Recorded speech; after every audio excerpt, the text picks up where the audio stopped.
to the booth. And I'll start the recording.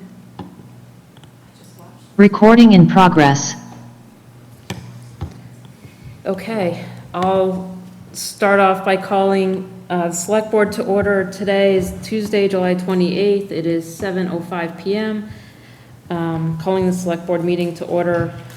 This meeting will be recorded and broadcast live over the Lunenburg Public Access channel on Facebook Live and the Lunenburg Public Access Facebook page, and will be uploaded to the Lunenburg Access YouTube channel after the meeting. The agenda lists all the topics which may be discussed at the meeting and are those reasonably anticipated by the chair. Votes may be taken as a result of these discussions. Not all items listed may in fact be discussed, and other items not listed may also be brought up for discussion to the extent permitted by open meeting law. And do you want to call yours to order? I call this July 28th meeting of the Lunenburg Municipal Building Design Committee to order. The topics of the agenda can be discussed and all that. So it's on Zoom. Okay, first, let's open it up for public comment. Any public comment from the public, either in the room or online? I'm not seeing any hands raised online, nobody in the room. Any public comment from the board? Were we going to do the Pledge of Allegiance? Oh, I left that off because we didn't have a flag in Ritter. This was copied from, yeah, we can. Yeah. I skipped over it because it's not on here. I pledge allegiance to the flag of the United States of America and to the republic for which it stands, one nation, under God, indivisible, with liberty and justice for all. All right, thanks, Glenn. Any comment from the board? No?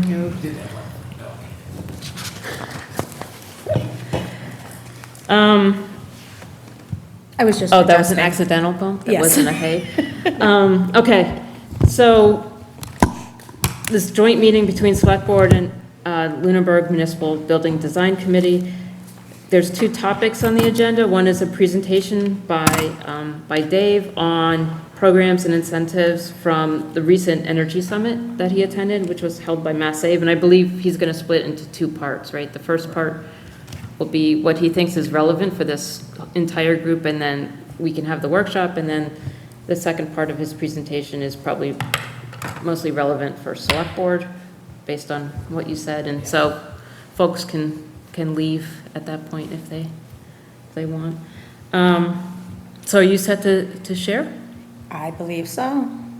We ready? All right. New construction in major warehouse. Yeah. Okay, so the Mass Energy Summit is the Mass Save, National Grid, and all the partners for Mass Save Yeah. holding Energy Summit twice a year. One of them's at Holy Cross, which is in the spring. The other one will be at Foxborough, at Holy Stadium, coming up in October. I'll send out a notice about that. Turn on your mic. Oh, sorry. Okay. Send out a notice about that to everybody, whoever would like to attend. These are free to attend. Very good events. There was over 350 people at this one at Holy Cross. Good crowd. You have not only folks from the state, from the different municipalities, from the different municipalities, but also from some of the PEs, energy providers, HVAC guys, and things like that. So I wanted to go over, there was quite a few presentations. There was one that I thought was very relevant to this meeting, and it's basically on new construction and major renovations. So I felt that was kind of what our topic was today, so wanted to go review what they were telling us. So let me go skip down to slide number 4.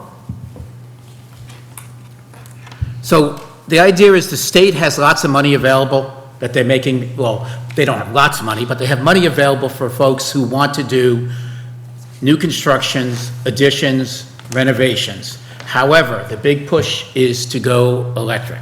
So they're trying to move away from fossil fuels. They're trying to electrify everything.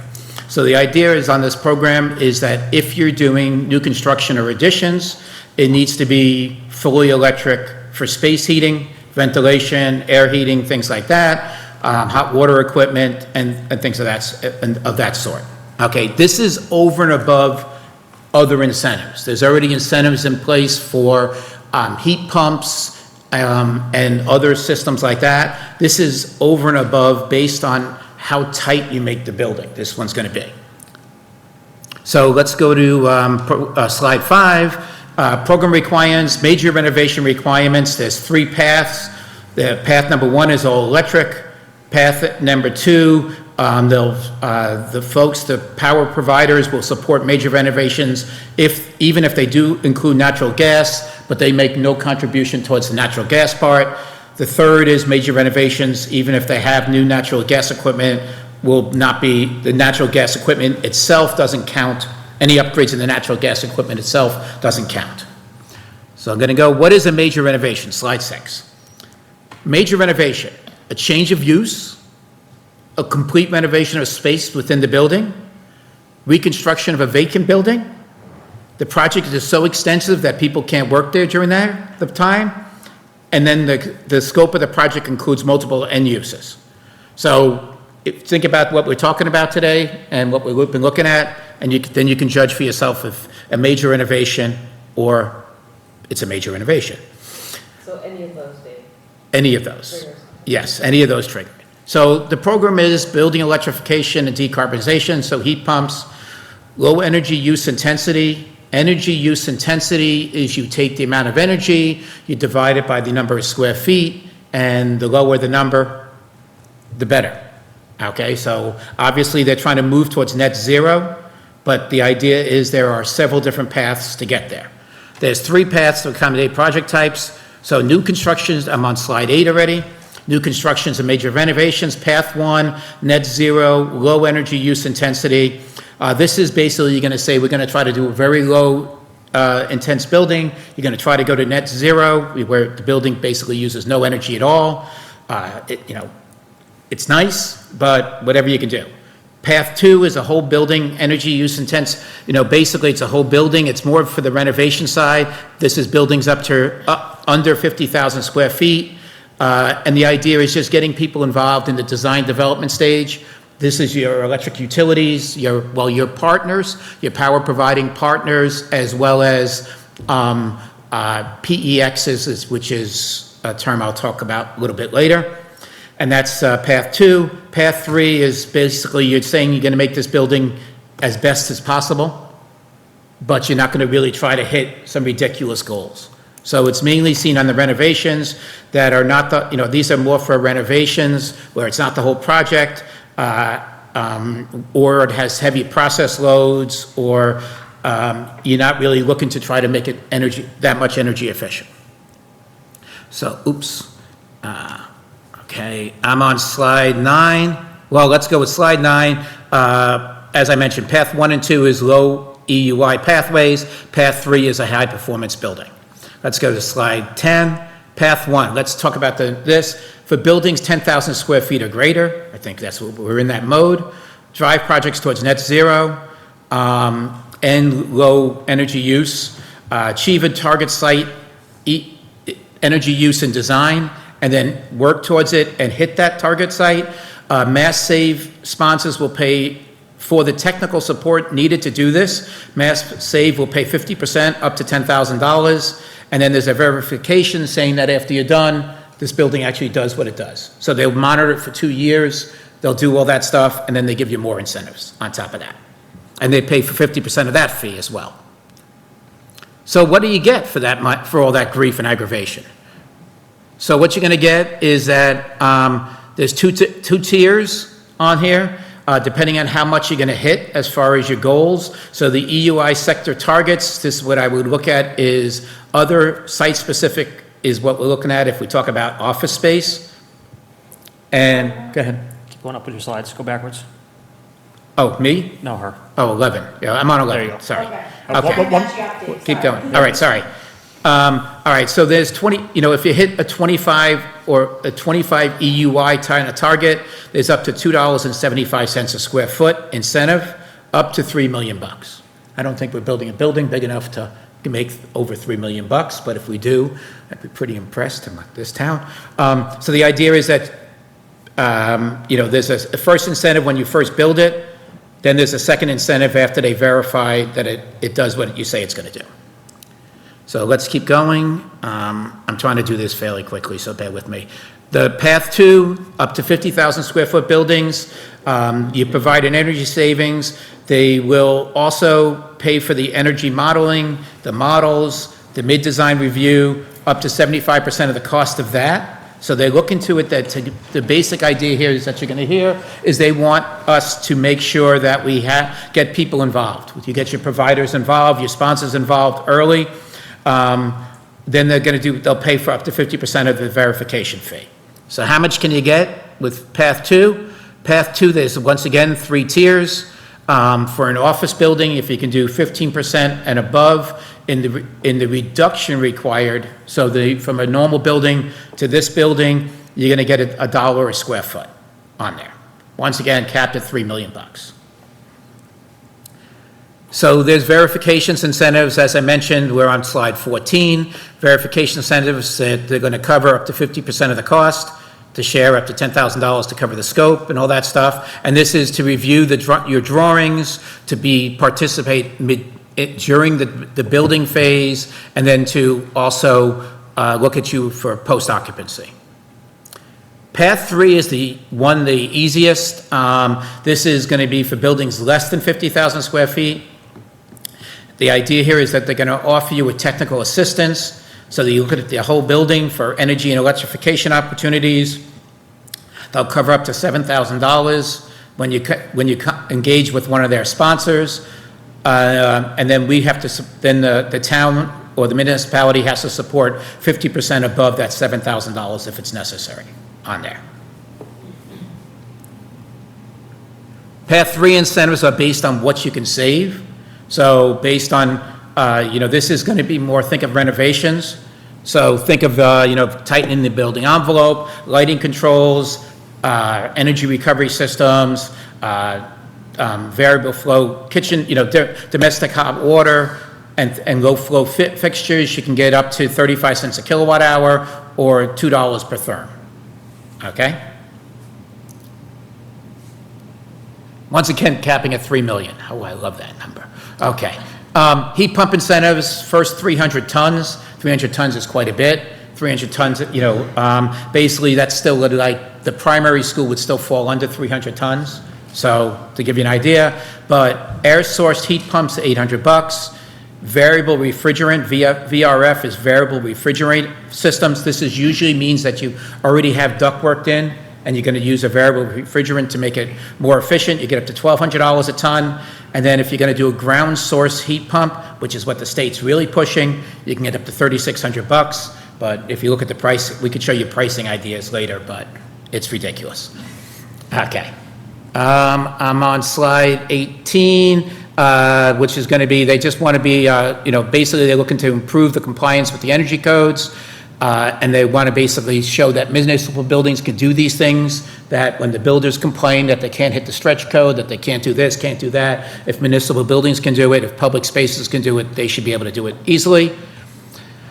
Slide 19 is basically saying they'll give free trainings, they give webinars in-person classroom settings, they have tools that will basically, you plug stuff in, it spits out what you need, spits out suggestions. There is some in-person assistance. There's technical support hotline, all available for it. They basically want you to support. All the way up to slide 21 already. Sorry. Advanced development of adoption of codes and standards. I'm not going to go too far in there. Stretch code in municipal buildings. I'm not going to go there. There is a specialized energy code is what they're trying to push for now. So you can get even more incentives if you want to hit the specialized energy code. I don't think we're ready for that. And then skip all the way to slide 24. So, as I mentioned, specialized opting codes, zero energy pathway, all electric pathway, mixed fuel pathway. So this was contradictory terms in a way, because in other presentations they talked about how using fossil fuels below a certain temperature is actually the most cost-effective and fuel-efficient way of doing it, because the electric, once you go below some certain temperature, depending on the building, doesn't become as efficient. So here I'm telling you, they're telling you to go all electric, but they're also saying you don't have to get rid of fossil fuels. I'm going to skip that one and I'll go right to, and that's basically, that was it for that presentation. Okay? So what they're basically saying is, get the folks involved, get them involved early, get them involved often. All right. So now I need to jump to the other slide deck, and I'm going to need you to go all the way to slide 33. Beautiful. So, as I mentioned, first step is reach out to your National Grid rep. We have a great rep in, oh boy, now I'm going to just blank, Matt O'Keefe from Unitil, and then there's Sean Cruz from National Grid. Both have been fantastic. Matt was instrumental in getting us everything we needed for the primary school. I highly recommend them. The other big thing is what they have is they talk about grant writing and project expediter vendor resources available. The idea is that we do not have to do all the work. We don't have to fill out the paperwork, don't have to do. You work with their project expediters, and they will do all of the paperwork, all of the verification for us, type of thing. So technical assistance studies, I'm not going to get into this too much, but there's a product portfolio prioritization plan. This is that they look at up to 20 municipal buildings. They tell you what you got, how long they think it's going to last, which ones should be done first, and giving a prioritization to so it's a complete overview for the town. We're in the middle of trying to get one of these done. And I'm going to skip, let me go to slide 35. This talks about the PPP, the product portfolio prioritization. It's a good starting point. It basically, for us as a town, 20 buildings kind of gives us the complete inventory of everything we've had. We've had the initial meeting with them. I just owe them a little bit more information, and then we're supposed to get a report 3 months ago, but hopefully we'll get a report within the next 3 weeks. And that's free. That's free. That was paid for by your Unitil wonderful bill that you're paying for. Then the CBA. CBA is a comprehensive building assessment. This is now they go into the nitty-gritty. They look at weatherization. They look at partial or full electrification. They look at the controls. They basically tell you a plan on how to electrify the building, how to get the envelope tight, and what they think, and give you some idea of what the cost is going to be. So we went and we had 2 of these done, one on the town side, one on the school side. So we had the public safety building done, and we had Turkey Hill. So the next slide, slide 37, is they were done probably over the winter, yes, spring. So we have that. I owe you guys that information. But for the public safety building, they talked about window and exterior weather stripping. They talked about roof and attic insulation. They kind of give us a simple payback of when it's going to happen, how much we're going to get, lighting and occupancy control, building management system improvements. So they basically have some of the things that we've already pointed out ourselves. They just highlighted that as well. This is what they have as their low-hanging fruit. This is what they have as that they can help with right away, type of thing, with incentives, with other things that they can get. The second half talks about the electrification. And this is now looking at different ways to electrify, like they talked about here for the public safety building, domestic hot water heater with storage tanks. They talked about an air-to-air heat pump for the apparatus bay. They talk about partial displacement and then full displacement of the air handlers. Give you an estimated cost, give you some savings. If you're going to see the energy cost savings are going to go up because they're looking at it as you're using electricity. They're not really supplementing the fossil fuels as much, but what they're also looking at it is that the longer lifespan and that you'll save after that. So that was the public safety bill. I'll send you guys all this presentation ahead of time. For Turkey Hill, excuse my cracking voice here. Change it. I'm not going through that phase in life. Exterior door weather stripping. They talked about that. Window replacements to give you an idea of what they thought the window replacements would be. Boiler feed path. DCV. This is basically separating the gym and the cafeteria from the rest of the system. Kitchen hood controls. So many of the stuff is available through green grants. Many of this stuff is available with other incentives. They're not telling you what the incentives are. They're basically telling you what they think the costs are.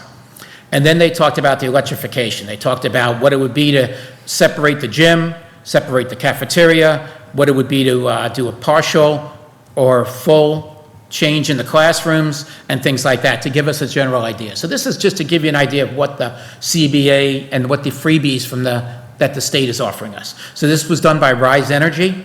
Rise Energy, if you ever seen the Nancy Kerrigan ads, she's still being famous in Massachusetts for some reason. And basically, that's who did it for us. This is the other one, is they have what these folks as Project Expediters. Rise is one of those. There's many vendors that do this. Project Expediters will come in, give you a full cost analysis, talk to you about all the incentives available, fill out the paperwork, fill out the grant stuff, do all that wonderful stuff, do the work, and get it done, type of thing. So it's just another resource they have. Now I'm going to skip the incentives. I'm going to go to the Mass Save School one because I'm on slide 42. 42, they talk about training and support. So what we found is a lot of towns have, let me skip and go backwards here a second. Let me go to 43. So a lot of towns now are having what this person they call municipal energy manager. And this is either a town employee or it is somebody who they received through grants or that multiple towns share. So as an example, if you go out to Amherst, there's 4 towns there that share one individual. This individual's job is to look at energy savings and to do grant writing. So that's all they do, is that people approach them and say, look, I need to do this. They look at what grants are available, they write the paperwork, they do the paperwork, and that's how they basically look to pay for the salary, type of thing.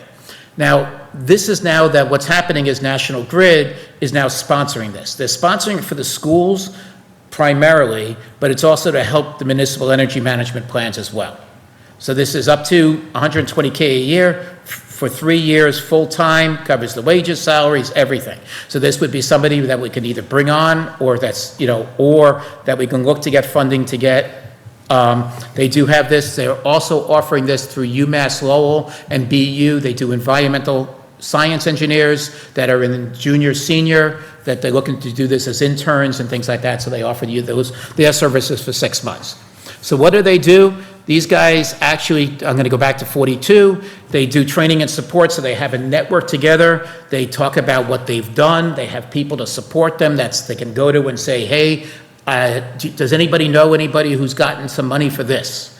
And they work to help each other. They have monthly meetings. They do site visits to high-efficiency buildings so they can see what ideas come up, what other people are doing.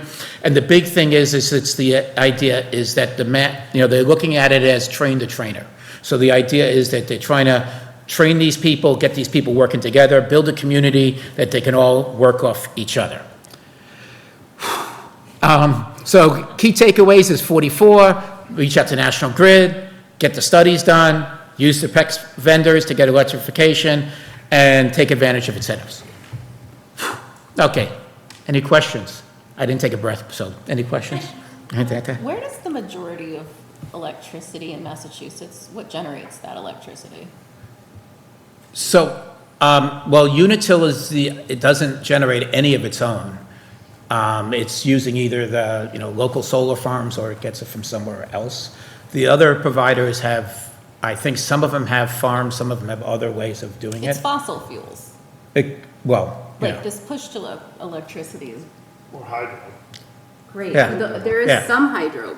Well, anything coming from Canada is pretty much The hydro. majority of it is fossil fuels. Today, 20 years from now, I think the state has been pushing for electric because its view is that it's going to be less fossil, more renewable. And I think that's what it's pushing for it. And it needs, so that's where I think it's going. But it's the state. We don't have any control over what their rules are. We have control, but not in this group. It's difficult when we're locked into one electrical provider and we have the highest rates in the state. It's very difficult. Like this push for electric cars, I just want to laugh at because I'd rather not have to rely on Unitil and whatever they set their rates at for everything. So I get the push, and I understand that it's because it would be a distribution network that would be changeable and would be able to evolve, but I'm also suspicious of this push to move our heating and our transport, to move everything to electric all at once. And the part about the heat pumps, there were people who got in trouble last winter because they took incentives to move their houses entirely to heat pumps. Doesn't work under 30 degrees. Well, as somebody who's used heat pumps throughout the year, it does work under 30. However, and also the incentives were not to go full electric. Your incentive was to supplement your heat system. So the idea is you don't turn your heat on until the temperature is well below a set, below a set temperature. So mine's set so that I start using my fossil fuels when it's below 30 degrees outside. And it's sustained. No, I think the reality is especially for any municipality broadly, but especially for Lunenburg, Fitchburg, anyone who has Unitil as their provider, or anyone that is paying an exaggeratedly large rate for electricity compared to the average for the state. There are really distinct, clear environmental benefits, both immediate term, medium term, and long term for transitioning to using the grid. Even if the grid is being largely powered by fossil fuels. That said, the issue that municipalities like us face is the cost. And where we are looking at saying we need to be cost efficient about everything we do right now, is it worth it for us? And those are numbers that have to be run, because if we go all or majority electric, that's great if it's a net neutral cost. If with these incentives it's long-term a net neutral or net benefit, but if it's going to cost us longer in the long term, we have to keep. We don't have the luxury of the state with a much bigger ability to slush money, or the federal, who can even slush money further. Municipalities in that way budget closer to the way you might expect a house to. So, Dave, this program was about how to make the best use of the Mass Save grants and programs that are out there. When you look at the buildings that we want to talk about here as the second part of our conversation, is the building code going to change? And what is the Massachusetts School Building Agency, what's their position with regards to the things that you've briefed? In other words, we got one part of the state that's encouraging us to go to no fossil fuels. Right. But then we have the nuts and bolts people who write the codes, the people who fund the school projects. Are they going to bring that same type of mindset, to the projects that we potentially have that are going to take place in Lunenburg? So what did they say about code MSBA compliance and? They're steering you towards electrical. Yeah, Like so they are in alignment. that's going to be a part of that is Yes. currently, because we're going to apply come the 1st of January, hopefully. And if that's the case, are they on board with us? And do they have the technical capability to deliver what the Mass Save program is trying to do, i.e. get us to no fossil fuels in the buildings that we want to construct or renovate? They do have the same incentives. So there is for the MSBA, they are putting some huge incentives for weatherization, weatherization first. So whether that's weather stripping, new windows, new, insulation, just that first. But heat pump conversion is definitely becoming a much more critical part of it. They feel it not only does it help when it comes to efficiency, it becomes a better air quality environment in the building as well. So they're looking at that as a secondary reason when it comes to the schools. If I remember correctly from the study we did last year, the firm mentioned that the MSBA at that time was only paying for electric and heat pump systems, but because the Turkey Hill system was in decent enough condition, they actually recommended that we just pay for that. So Pay for what? Pay to maintain the fossil fuel all right. system, but we don't have to. And I think what Dave outlined here, there's more incentives than I had realized Correct. There is another program, and I look forward to talking in front of the school board. Oh, I got a lot of for the- questions. Yeah. For the accelerated repair program, and that's, that is a January deadline anyhow. And thank you so much for all of this information. This No is problem. So the dense. main reason I wanted to give this was more to talk about what is a renovation more than anything else. What triggers all these things from the state? So as we look at these buildings and what we're going to look to do with things, that's what I felt was more critical. So everything that I looked at it, now they're telling us is that almost anything we do is going to be considered a major renovation. So I have a question. Of all the programs that you just touched upon, are 100% of those funded by ratepayers? The ones I've touched on is, yes, I think is paid by ratepayers. So I think that is a very important distinction for everyone to understand, is all of those programs are being funded by anyone that pays an electric bill or a gas bill. Correct. And other towns are taking care of it. Right. I mean, are taking advantage of it. And I would further recommend each person here, as well as the public, review the state auditor's audit of Mass Save. Okay. Is there a particular reason, or? Because it's quite damning. Okay.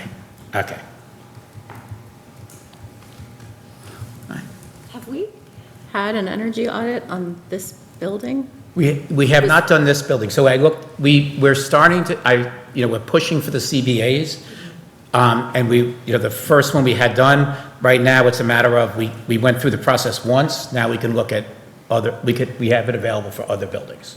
I wanted to kind of get a feel for what they were going to do for us, and what came out of it.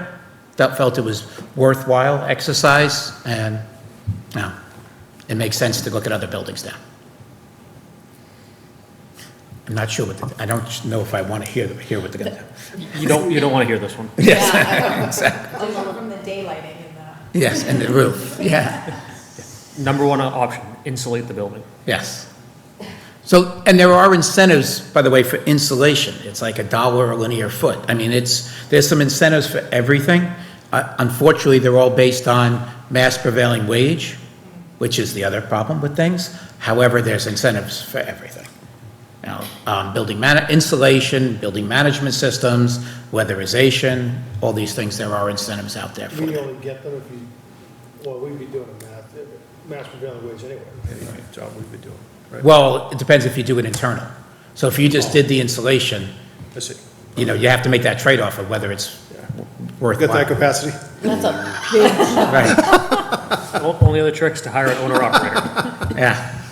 You haven't done any napkin sketch math on any of the buildings, have you, to figure out what a rough max incentive would be? I haven't done a napkin on any, I just, as I mentioned, Because I was looking at some of those incentives, like $1 a square foot. yes, I mean, not that we'd ever scoff at money, but you're talking, right, we're 50, talking about $300+ a square foot construction cost, so.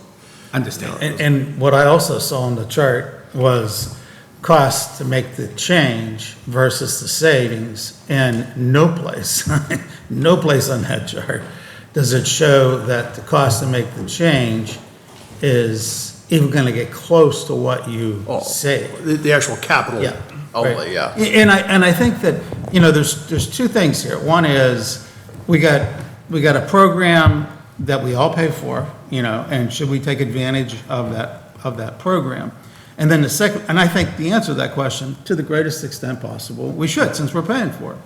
But the other issue, which I think is completely missed in this discussion, I hear keep National Grid, but we don't pay for our electricity to National Grid. We pay to Unitil, which is the highest rates for electricity in the state of Massachusetts, which makes this all much more difficult to accept. Now, if there was a way that Mass Save says, oh, well, we're going to, kind of level off the costs of electrical rates across the state, municipals, investor-owned utilities, and those rates become more uniform across the state, then that makes, taking advantage of these programs and going all electric more acceptable to do.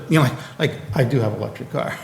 And one of the things that I discovered was that if I supercharge my Tesla at a supercharger site over in, by Whitney Field Mall, during the day, it's only a penny more than what I pay to charge my car at night at my home because I got to pay Unitil their outrageous rates. And if I would charge my Tesla at that supercharger site before 9 o'clock in the morning or after 9 o'clock in the morning, it's actually 10 cents a kilowatt hour cheaper. So we have had a lot of discussion about how to save energy and how to convert fossil fuel to all energy, but this isn't about saving money. Not with the current setup that we have. Now, once again, I think that if we got some things that we should take advantage of, we should. And we have benefited greatly from having things like the heat pumps at the primary school. Those are all wonderful things that have happened, and we need to continue to do those. But this has the conversion from, fossil fuel to electric. When Taylor and Burns made their presentation in February of 2025, we talked about the issues associated with going all heat pump. And I remember that gentleman right there, Mr. Alonso, raising the issue. And the engineer who was responsible for that package, the mechanical engineering or mechanical electrical package, he basically said, we'll look at both, because quite honestly, given what we pay for electricity in this area, fossil fuel is still going to be cheaper. Now, if the state comes back and says you can't use fossil fuels anymore, that's a different story.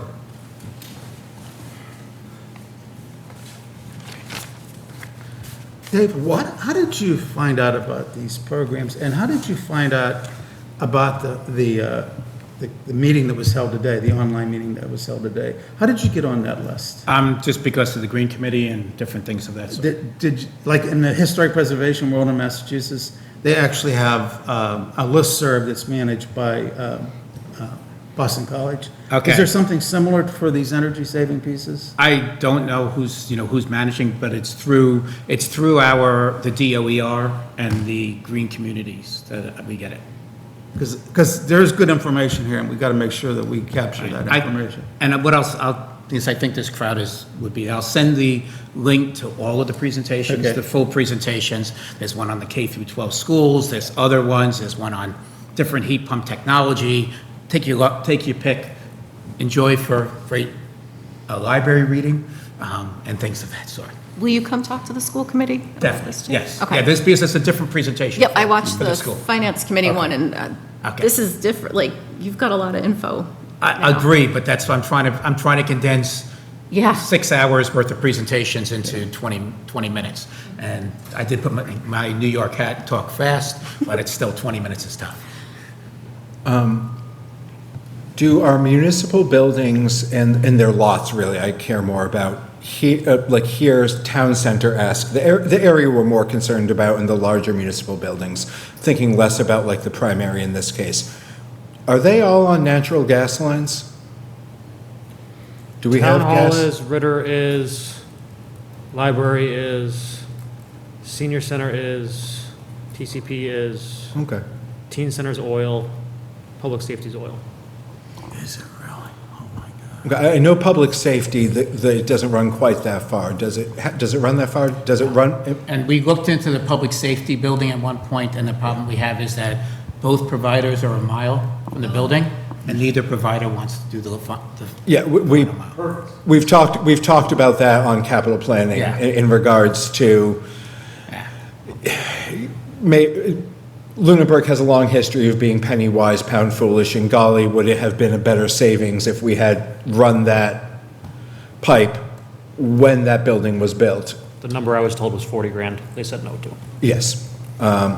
Okay, the reason I was asking is I developed this fear of, okay, if there's a big push for electric, are we going to end up in a situation where getting fossil fuels to these other buildings is not going to stay at the current rate, but is going to increase greater than the general rate of fossil fuels due to lower demand and thus not having the same supply system in place. But if it's all piped natural gas, that's not going away anytime soon. So I'm less concerned about that on like a 30-year arc. So, Do you need, I don't have a natural gas anything in our house because it was 50,000 20 years ago to bring it down our street. Do you need electricity to run a natural gas, run Yes. natural gas heat? Okay. yes. Because I'm Minimal, but enough to. very light the fire. cognizant of the fact that, less than 20 years ago, we had an ice storm that led to 12 days without power, and people living at Turkey Hill in the shelter. So, yeah. I don't disagree. I think that's a valid point. I think it's worth considering. I am very happy to discuss my qualms with Unitil at length. However, I will give them credit. It is my understanding that the situation that led to those weeks without power over a month in parts of Lunenburg and Fitchburg, the situation that led to that and the poor line maintenance has been rectified since. So I think we're less likely to encounter that kind of scenario than, I mean, it's not zero, but it was, yeah. In part because I think otherwise they were fearing armed rebellion from these towns. Oh, I remember the constant power outages before, I think, 2014. It was like, every time there was a storm, you would just lose power, and it has been, my kids were expecting to lose it today, and we're disappointed they didn't. Unitil came to my house just a few weeks ago and asked permission to remove all of the screening on my side yard for the power. I politely declined that. So credit where credit's due Could we on move that. to the second item? Yeah. Workshop. We could talk about Unitil for hours, and that's not why we're here. Thanks. That was my.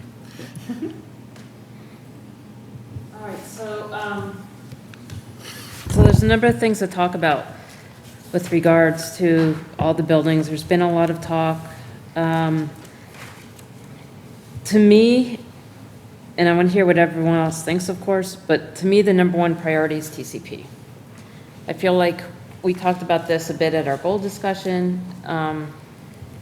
We're at a fork in the road of, and I know Chris has capital items pending, which part of that fork we take, of renovating and demolition of TCP. Not, in demolition, if it's demolition, it doesn't mean what's it going to be, what's the 5-year plan, nothing like that. Just, the first step is just deciding if it's something to renovate, or do we think, and I don't, to be clear, I don't expect a decision tonight. I think it would be foolish to decide tonight, but I think getting the folks around this table together is the first step in coming to that decision. Madam Chair, before we start, can we back up a little bit and just go to what the discussion was leading up to town meeting with the partial decommissioning that we did? I know some people have seen this memo, but it was a long time ago from Chris that he put together in January as we were approaching the budget about the partial decommissioning of TCP, his expected cost savings and it versus his actual cost savings and some recommendations. I'd like for Chris to kind of walk I would through too. that. This is what led to the decision to not continue funding, and Chris has the annual operational costs outlined here as well. And I think it goes back to, the start of the It plan does. goes back to Carter, right? Oh, well before. well, before. I mean, it goes way back. I mean, Wait, but it's definitely, yeah, it's at a different rate So- right now. So I think it starts with the discussion of really what's outlined in your memo here, Yeah. just to recap for the public too. Yeah. so looking at TCP, there's been all kinds of, I object to us talking about the building first. And here's the reason why. We haven't seen the building. And I have been advocating that the commission, that the committee, that the select board asked to look at buildings, the municipal buildings, that we tour the building as a group. And I feel like we've spent so much time talking about conditions that we really need to talk about what do we need for, space needs? What are our requirements? And that if we understand what our requirements are, then you can say, how do we satisfy our requirements? Do we look at the building known as TCP? Do we look at new space? Do we look at renovated space someplace else? So I think that if, I have been an advocate for us to look at these buildings as a group, for us to understand what do we need in the way of facility space, and then you can decide whether or not the building needs to be torn down, whether it needs to be repaired, some or all. And I think that if we focus on, for tonight's meeting, because I don't think we're not going to reach any decisions tonight, Renee. I don't want to be honest. But I don't think we would. So I think that what we need to do is we need to kind of start this process with the end in mind, and that is, what do we need space for? Do we need space for the town clerk, for voting equipment? Do we need space for storage? Do we need space for community activities? We need to have those types of discussions. And at the same time, we're evaluating whether that particular building, like, for example. But I think. That's my thought. Yeah, is that we not jump in, we have spent so much time jumping into conditions, and we have spent so little time looking at what are the town's needs for space. Okay, I appreciate it. But however, one of the things that have come up in our discussions is that we do need to look at all of, try not to have vacant buildings, and to look at all of the buildings and what they do. And What I'm looking to try to do is that, what the idea right now is to understand whether there is a path to renovation at Passios, even if we wanted to think about it, or not. Okay, so as I was mentioning, the idea would be, if we're changing the use, it's going to be triggering a major renovation, which means everything has to be brought up to today's codes and standards. So basically, you're looking at, we would have a shell and going from there. You're just going to have outside walls and start from there. And Madam Chair, the reason why I wanted to start with Chris, respectfully, and to go back to that, is there are people who are tuning into this conversation for the first time. They missed this conversation as part of the budget conversation. They've missed it as part of conversations that have happened at FinCom or your meetings or capital planning meetings. I know that because just yesterday I advertised the 925 RFP on social media, and I hear a lot of conversation, what's happening with the food pantry? Why are they looking for space? So respectfully, I would like to start this conversation, if we can, with the current status of where this is, what the funding status is for the building's operations into FY27, to just lay the foundation for the remainder of the conversation. And we're not asking for any decisions, but what I'm asking for is the latitude to allow Chris to present in a somewhat comprehensive manner so that everybody is at the same baseline of understanding before the conversation kicks off. Yeah, I agree. I think knowing the current status of TCP is important for everyone here. So, thank you. I agree quite a bit with what Tony said. My only comment on that is the town over the past, call it 50 years, has made a real habit of making it work in spaces. Look at upstairs in Town Hall. Look at downstairs in Town Hall. Look at Ritter. We just stuff people where it works because it makes sense. So if we're going to do something, we need to do it right the first time, because we're never getting the money to do it again, at least not in any of our lifetimes. That being said, TCP right now, to even save it as an option, is going to be quite expensive. Step one, we need a roof on the building. Well, let's go back to Chris. So because not everybody at this table is even necessarily aware of what decommissioning has taken place, what hasn't. So let's just start with where we are. Okay. Who are the users? So the building's been winding down over several years. The school department's been out. We've had a few users in there. Once the school department moved entirely out, we thought, let's decommission the building, or part of the building, to save on energy. Because we were spending, the gas bill was 50 grand a year. So in theory, we thought, all right, if we shut half the building off, disconnect the sprinklers, the heat, we hope to see close to a 50% energy savings. We got about 20%. Part of that is TCP used to heat the old high school. So even the boilers idling are wildly inefficient for the use that we have. On top of that, the systems weren't maintained for however many years, call it, I guess since about '08. And I don't fault the school for why they did it, because they had no students in the building, spend the money where the students are. Easy decision. That being said, the building has deteriorated for years without, I mean, there's a list of from 2008 from John Londa, who was the facilities director at the time. Not a single item on it was done, and that list totaled $15 million in today's dollars. Just to maintain. None of that's been done. So at 50% we're shut down. We keep having all kinds of problems pop up. We just had a boiler inspection for the state, which is required because we're over 200,000 BTUs. It failed. In 30 days, the state's gonna start to fine us if we don't fix this boiler that we currently have no intention of running through the winter. Now, probably about $5,000 to repair it. But how many times are we gonna keep throwing money at something we have no clue what to do with? Is my biggest point. If we wanna start somewhere to save the building, we gotta put the roof on what's not decommissioned. $1.3 million.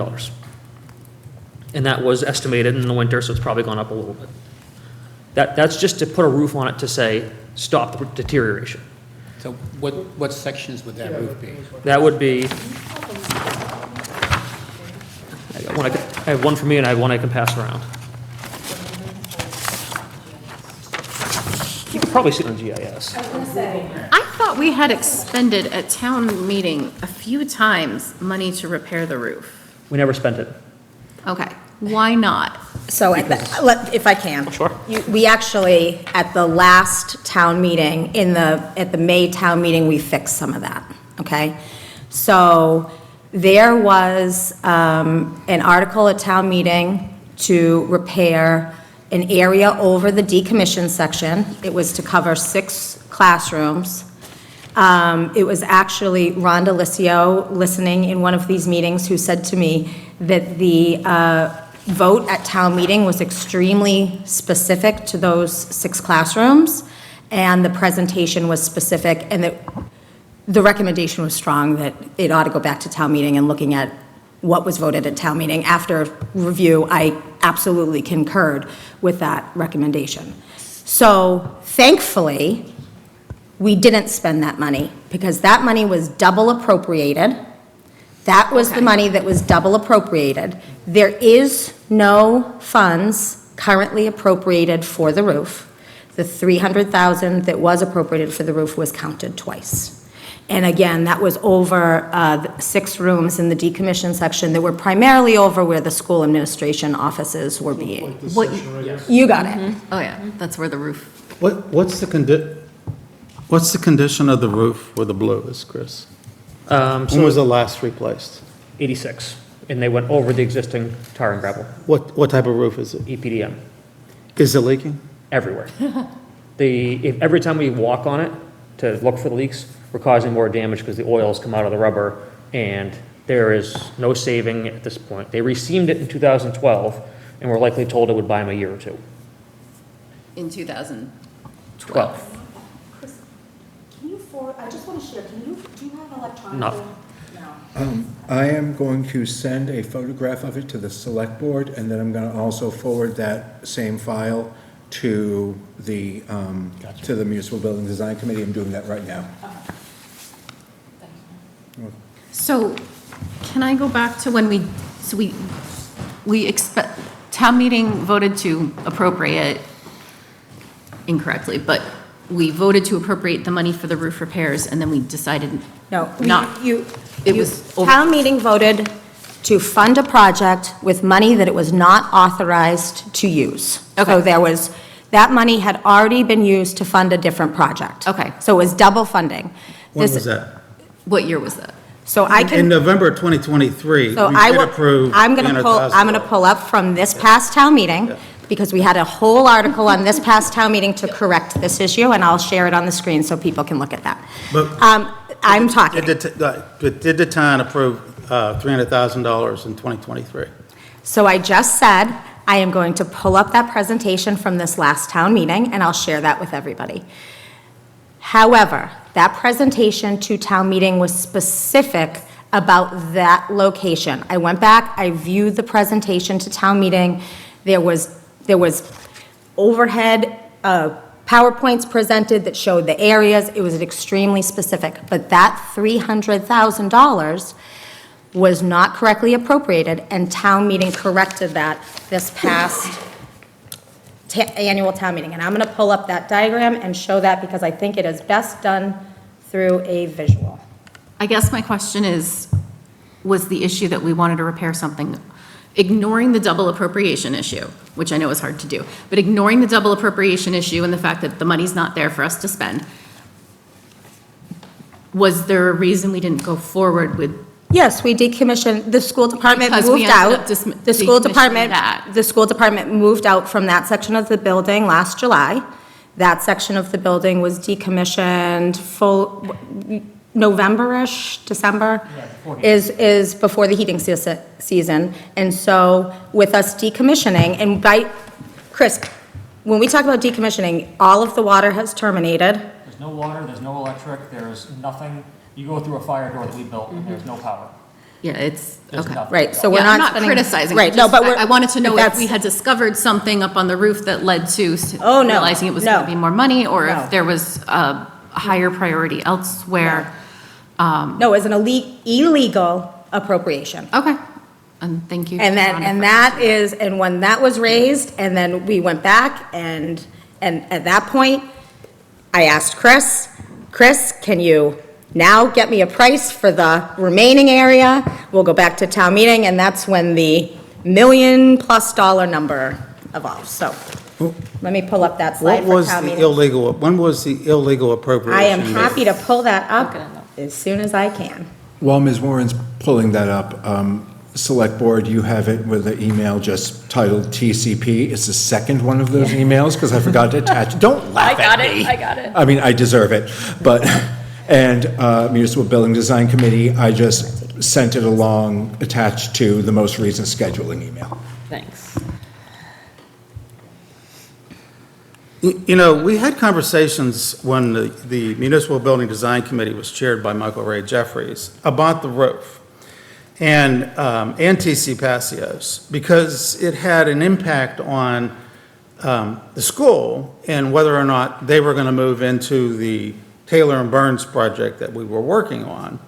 And, you know, and I think I raised the issue of, we had $300,000 appropriated in November of 2023, and why did we not repair the roof with those funds, even if it meant that we were going to repair the roof over the section that the school committee was currently occupying? Because there was a potential that the Taylor and Burns project was not going to get funded. I mean, there was always that potential. And it was like, should we not have a backup plan? Now, as it turns out, the school committee came up with their own backup plan. But the So if I November could just 20, add in here, what? The roof is problem one. What, yeah. That we're not even Okay, addressing the rest now of, let me like- let me finish. Because the issue was, we had $300,000 approved by the town in 2023. Why was that not spent? We thought we did. Well, that's what I'm asking. Yeah, why- Because what made that illegal? I am ready to share. Okay, what made that illegal? Why are we, that can't put the toothpaste back in the tube? Why are we revisiting the decommissioned? I asked roof because I part? was curious if we had discovered I mean- something on the roof when we went to look, That part of the building is shut if we went off. to look closer, or if there were further issues. That's why I was And asking. Renee, I'm bringing it up because we've had a committee in this town that has been charged with dealing with municipal buildings. And this committee as a group has never been in this building, where we could look at this stuff, we could talk about it, and we could make some sense of whether or not we are going down the right path. Well, I must say, though, I think the original committee I didn't know that was- was in the building, yes. Yeah, well, Some of us have you been doing you this were, for a yeah, few you years were, here. you were in the committee, To be but, fair, that was a long time ago. yeah, that's right. You were. Hasn't gotten any better. Conditions I've have been in there now. deteriorated But, slightly. but this is my pitch, is that you charge this committee with looking at buildings and coming up with a plan for better town administrative space for our employees, which I think is really critical. Yet as a group, we've not been in that building it's since this committee got charged in July 2025. So, Tony, I'd Our- be happy to take anyone for a tour. I'm It ready needs to be go, between Chris. This is 7 and great. 3, because I can't turn the As a lights on. group, I'm ready to go. I've been on the committee for a number of years now, and we decided as a committee that we were going to focus on this building in Ritter for the town offices. So we weren't going to be needing to look at that building for that. Before I was on the committee, that was brought up, and then the cost was too high. So that's why we were looking at it. Now we haven't for a while, because I know, I would agree I know, we should Tom, move and on I- and All right, so talk we about have the curves. information on the article now. All right, Thank you, Madam Chair. So if folks can see, it's being shared on that back screen there. I can zoom in a little bit more. Okay. Can we see that? Can you read it, or do you need me to keep zooming? I'd say zoom the other way. Well, I'm trying to get to the text for the people to read at home. Well, that's, Okay? that's plenty. So May 2022 Annual Town Meeting, as part of the FY23 capital plan, there was $325,000 appropriated for hazardous abatement at the old primary school. Okay? That project was ultimately funded with other funds. So in November 2023, $300,000 was transferred from the FY23 capital plan to fund the roof repair. was that illegal? Nope. Okay. I cannot answer for you why that I was not here in 2023, and neither were the people, the decision makers in the room to answer that question for you. Oh, actually, some of us were. Because we raised So the issue. The and it- town manager, Yeah, the not- finance not director, were staff. you here in Not 2023? staff. You Yeah, were here. Not staff, but the committee members, some of the committee members. Tony, the reality is, the school said they were planning to move out, and wasting $300,000 on a section roof that no one was going to be under slowed the process down, and then we discovered the other issues, and the school moved out anyway. I don't disagree with that. Okay, That's so what when this happened, when this change happened, in November of 2023, that never got changed in Munis. It should have been changed in Munis. It should have showed in Munis that the funds had moved from the primary school abatement project in the capital plan, and so it should have shown that they were no longer existing in the FY23 capital plan. That change didn't happen in the system. So now you have a new finance director and a new town manager who come in and see a capital plan with unappropriated funds.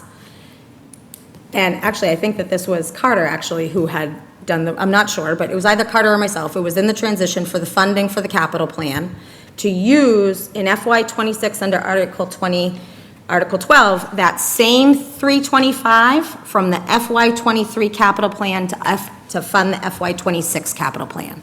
So it was being used for the FY26 capital plan and the roof project at TCP. So we didn't move forward on any of the projects. We went to town meeting in May. We presented this article for the reauthorization. We got the reauthorization to move the money from the FY23 to the FY26, and now several projects that we held because we didn't have the money can move forward. But that money was voted by town meeting to no longer, there's no question, town meeting made the correction, there's no money appropriated for the roof. So Chris, do you want to cover the other items that were included in your memo? So just to run through them, we talked about the roofs, we talked about the boilers. So the boilers are all wildly oversized since they used to heat the old school. There's several issues with leaks. The pressure relief valve was failing, we knew that. That's what the state inspectors just caught. The heat exchanger system has a serious leak. Our hot water system is only operating at 50%. There's also somewhere a crossover. When I first came on board, the school department let me know that in the winter, sometimes they got hot water out of their faucets, which meant when the heat's kicking, they're getting hot water. So that means there could have been glycol in the water, who knows? There's a secondary boiler in there that we can't control at the moment. It costs us about $10,000 to $15,000 to be able to even control it. So when that first one fails, we're $15,000 in 3 months to even turn the other one on without some creative jury rigging. And Chris, is it an issue getting parts for these? Because I know like. Everything's, Because of the the- newer boiler is okay. The problem with the leak is they have to take the whole thing apart to find it. So it's just a lot of labor just to find where the actual leak is. The oldest boiler, we'd struggle. Other boilers are probably okay there. The HVAC and control system is all controlled off of Windows XP. So nothing can talk to that anymore. The HVAC systems are ancient and haven't been controlled. Actually, we found recently in the 2 HVAC units that control the gym air hadn't been maintained, and it was either 22 or 23 years, because they actually wrote the last date they changed the filters on. They actually built a ceiling in the way and took out staircases that led to the mechanical rooms. It was up above the stage. I mentioned the domestic hot water system, but it also has lead in the water. So anyone that uses the building has to sign a waiver saying they acknowledge not to drink the water. The door systems are proprietary and you can't get parts anymore. In fact, when they took some of the doors off Turkey Hill, I asked them to save them just in case some of our doors failed, we could cannibalize parts. There's air quality and mold issues throughout the building. When you walk into the back section, it hits you like a brick wall. The building is full of asbestos. When we went to go decommission the building, we thought we knew where the pipes are. We had a section of the ceiling abated, disconnected all the pipes, turned the water back on, and sure enough, it came flowing out of other pipes that were cross-connected. So another $5,000 just to open the ceiling to find the hole and fix that. Also, any renovation we're doing, we're looking at probably $800,000 to $1 million in asbestos remediation, that no matter what we do, we have to spend that money, and it's not gonna get any cheaper. So, if it's $1 million today, next year's is gonna be $1 million, 1.1. It's just gonna keep going up. I don't doubt that that building is in bad shape. Well, can I finish my presentation, because I'd like to make some. Oh, I thought you were done. Oh, no, sorry. All right. Just taking a breather. The building is loaded with lead paint, which, not the end of the world, but it's peeling everywhere. The main electric system in the building, the main transformers you typically see on the poles are inside of the building. Terrifying situation because you're walking into a room with a lot of voltage, you don't want to be there, and the transformers are leaking and need to be replaced. I don't have anything remotely close to a cost estimate. The electrical distribution system within the building is a combination of breakers and still a lot of fuses, to the point where the school was still in there with the extended day program, we had to replace fuses constantly because they had entire classrooms run off a 15 amp circuit with no AC, so the window units popped them. Building envelope hasn't had any upgrades in God knows how long.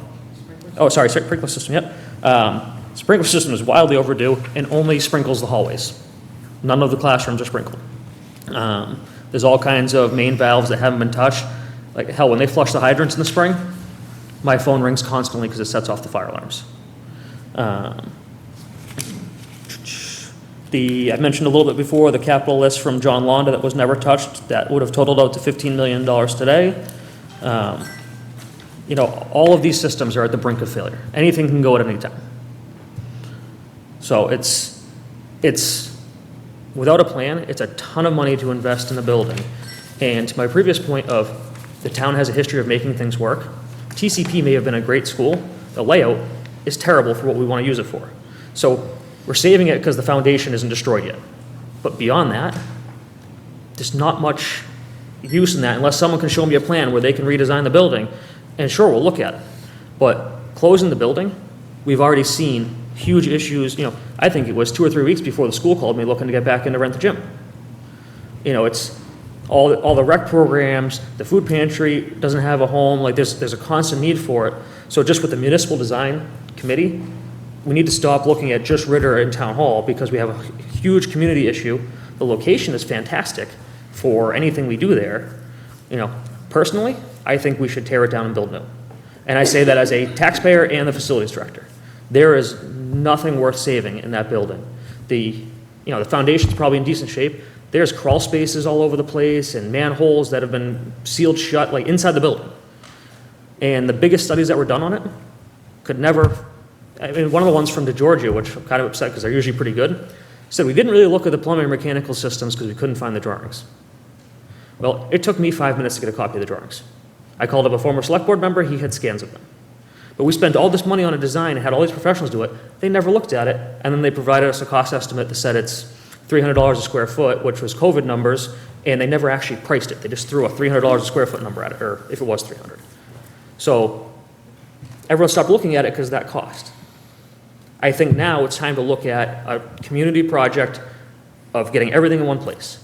When I first moved into town, I came over to town hall to pull a building permit. Someone's like, you have to go to Ritter. I had no idea what Ritter was. It's the white building in the center of town. They're all white. Like, you know what I mean? It's one of those, why do we have people walking across the street? I look out my window and I see staff going back and forth all day long. It's silly. Now, I understand it's a lot of money, but it's money we're gonna get once. Let's just do it right. I think it's going to be years before we get a building project. I think going.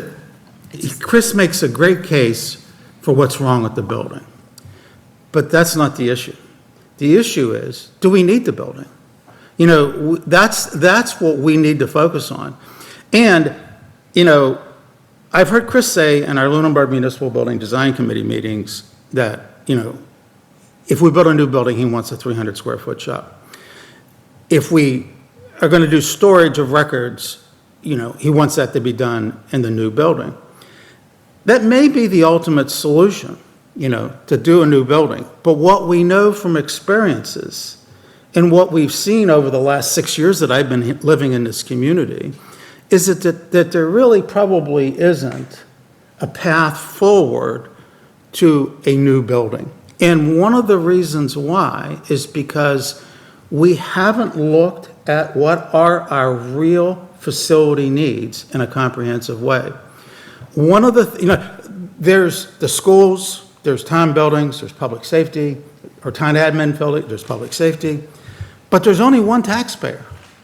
And what the one taxpayer wants is for us to have a plan. And we don't have a plan. You know, we have been focusing on this building and Ritter to solve the town admin facility issues.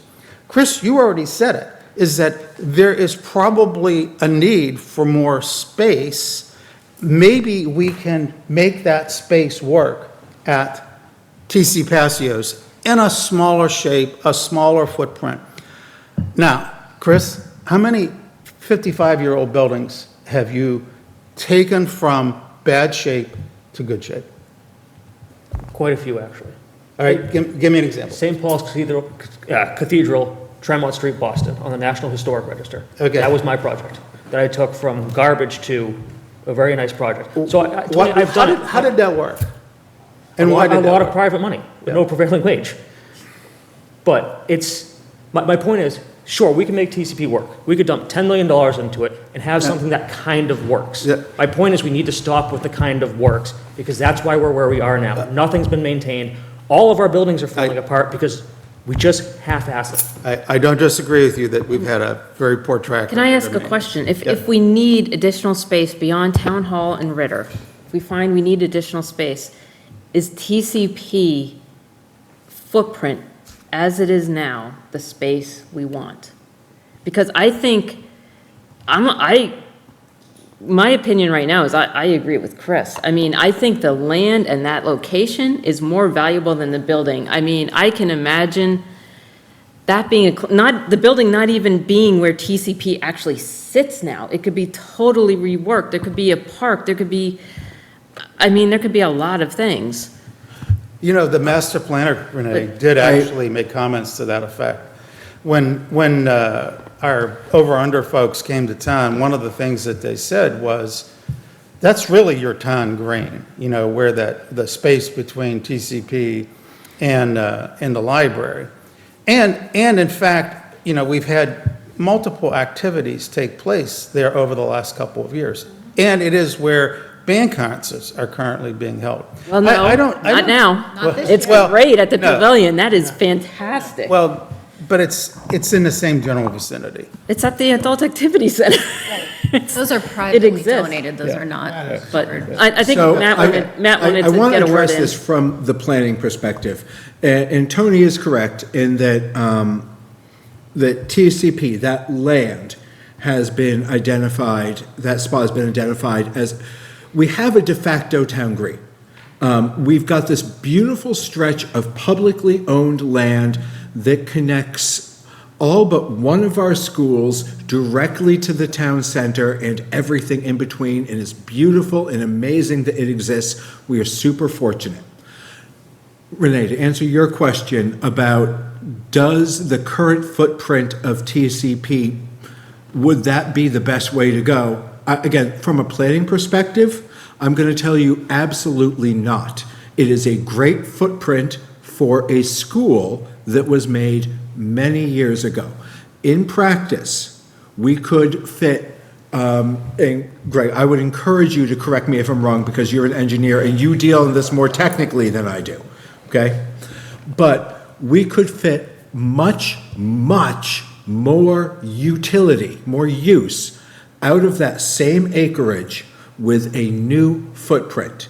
And honestly, we could get more use out of it even if we wrapped in other uses. If we just decided that we were going to put all municipal offices there with a fresh build, we could fit those and still have room for other uses, maybe a park. I can tell you that I've spoken with Mr. Wallace, our town planner, and that location is dynamite for senior housing.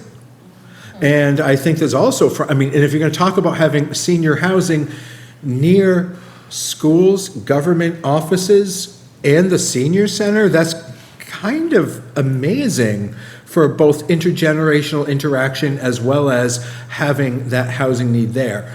The current footprint is deeply limiting to what could happen. And Chris, from what I think I'm getting from this discussion and the similar discussions you and I have had over the past couple of years along these lines and other channels, there isn't anything there that's even monetarily necessarily worth saving. Once we take care of asbestos, once we take care of lead, that the building itself isn't going to save us that much if we were using it due to the amount of work that would be needed versus a fresh start.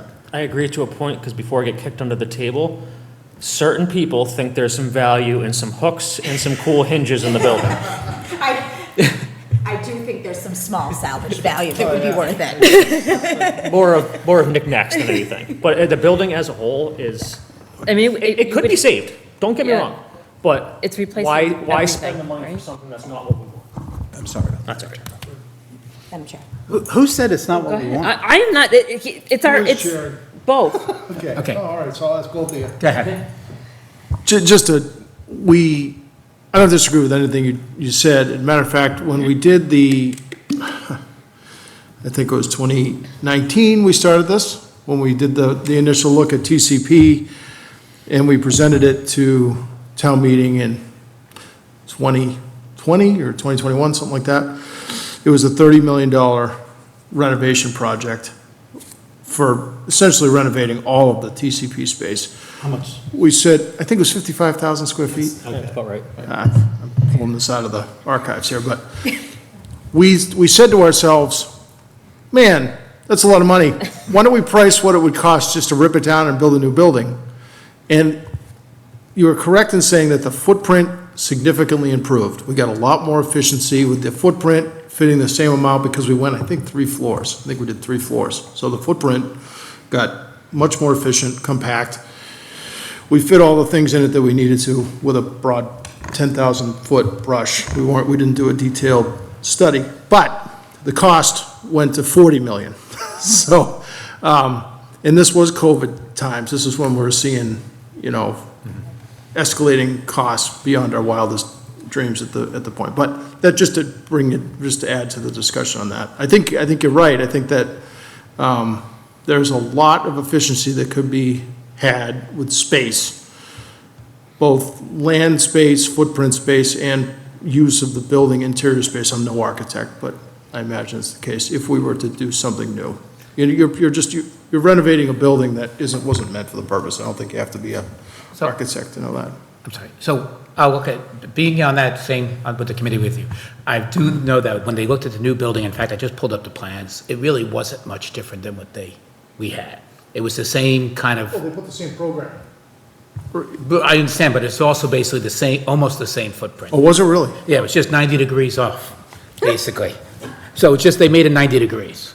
So that's what they did. So anyway, I don't think. The question right now is more, I feel like, is that I don't remember that.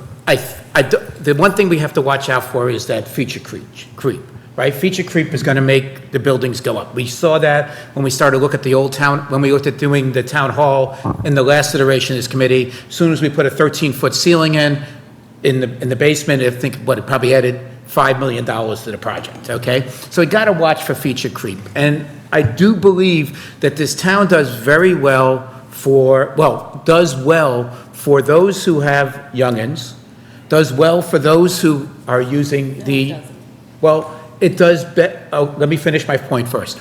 It does well for youngins, does well for folks who are able to use the adult center, but for folks who don't have kids between the age of 20 and 55, 60, there's really not a lot going on here.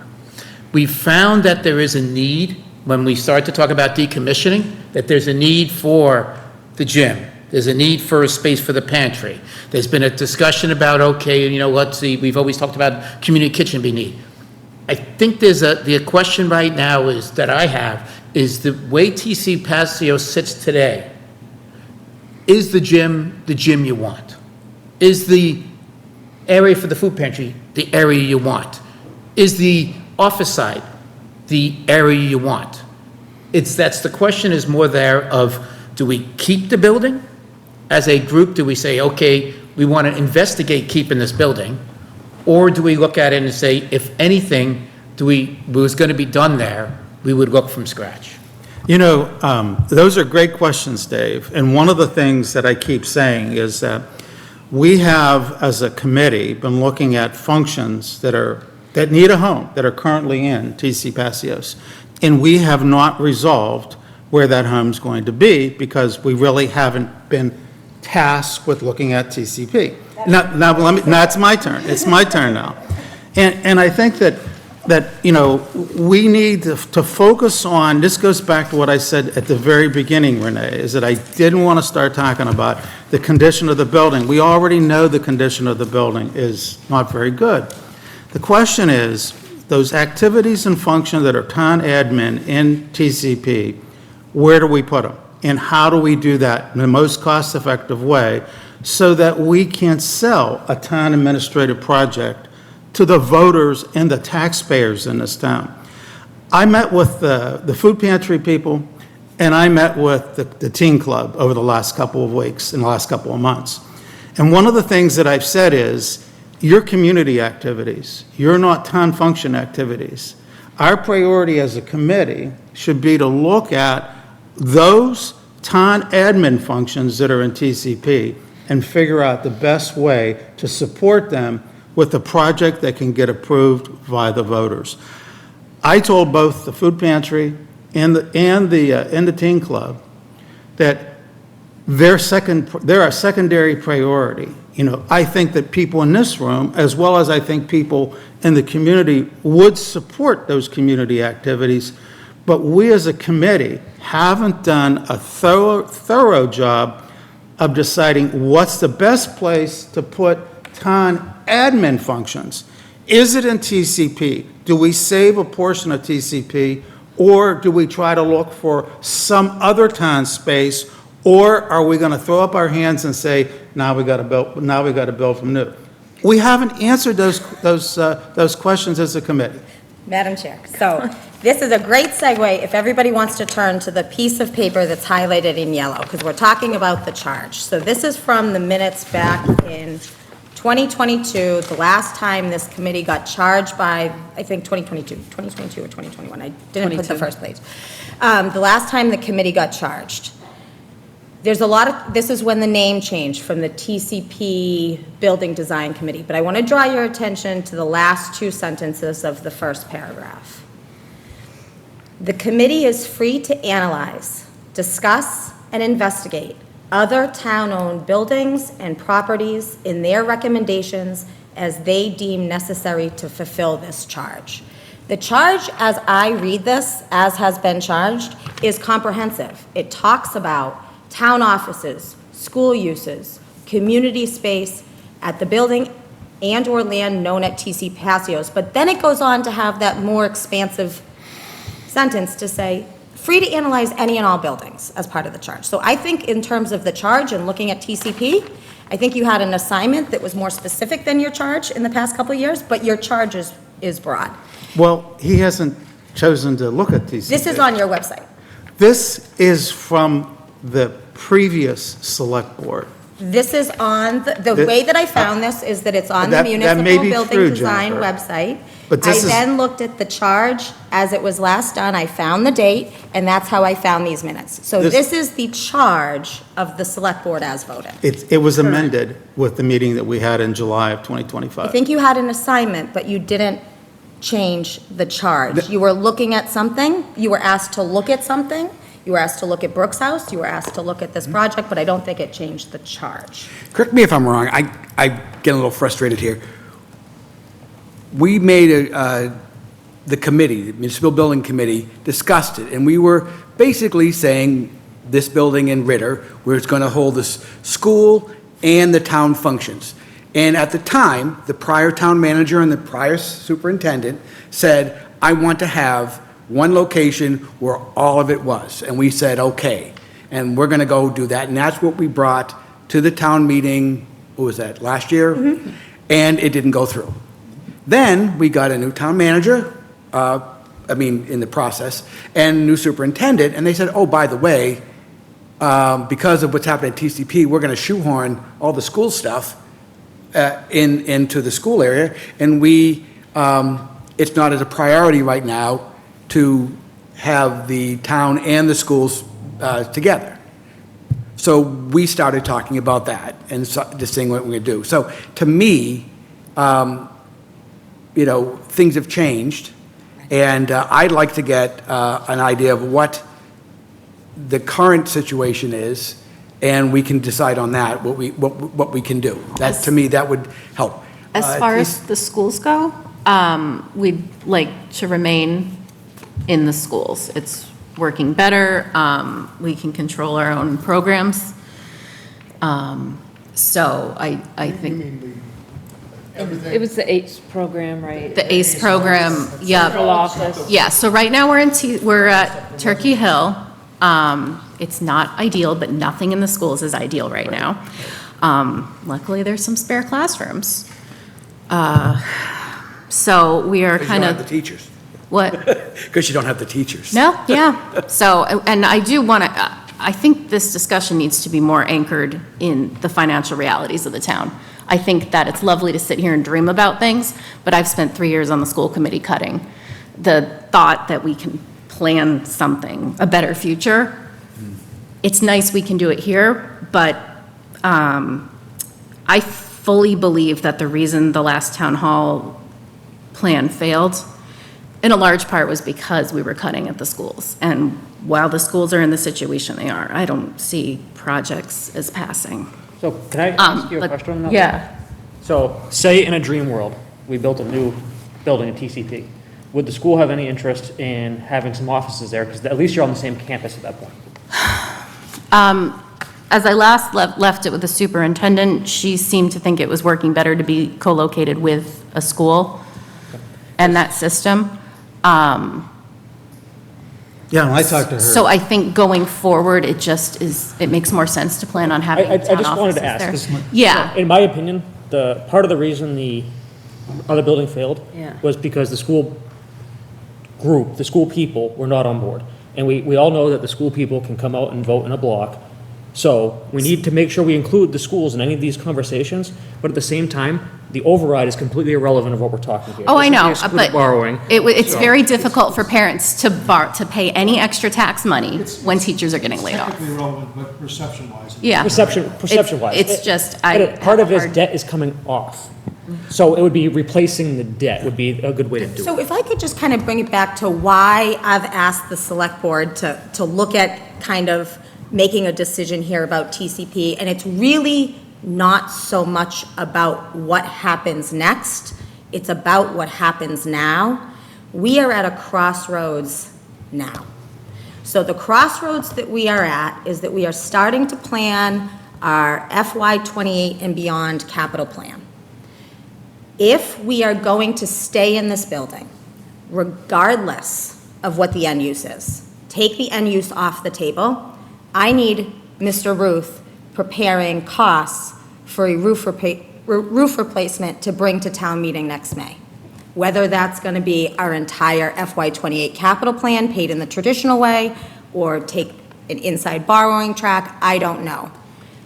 But that's what I'm going to task him to do between now and October. If we're not going to stay and reuse that building, I'm not going to worry about that roof.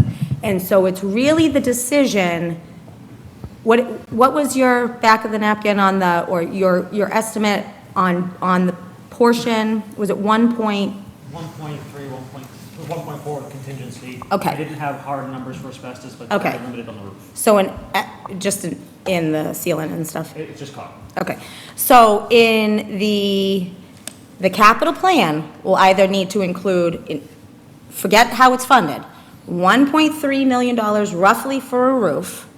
Town meeting will say, what are you doing with it? And we're gonna say, we don't know, but we know we gotta put this roof on and shore up this building, or else the building's gonna continue to go.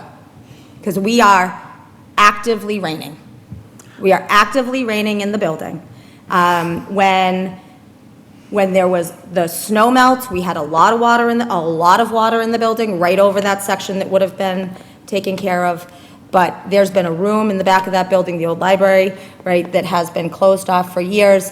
Went in there a couple of years ago. It was a day after the rainstorm. Opened the door.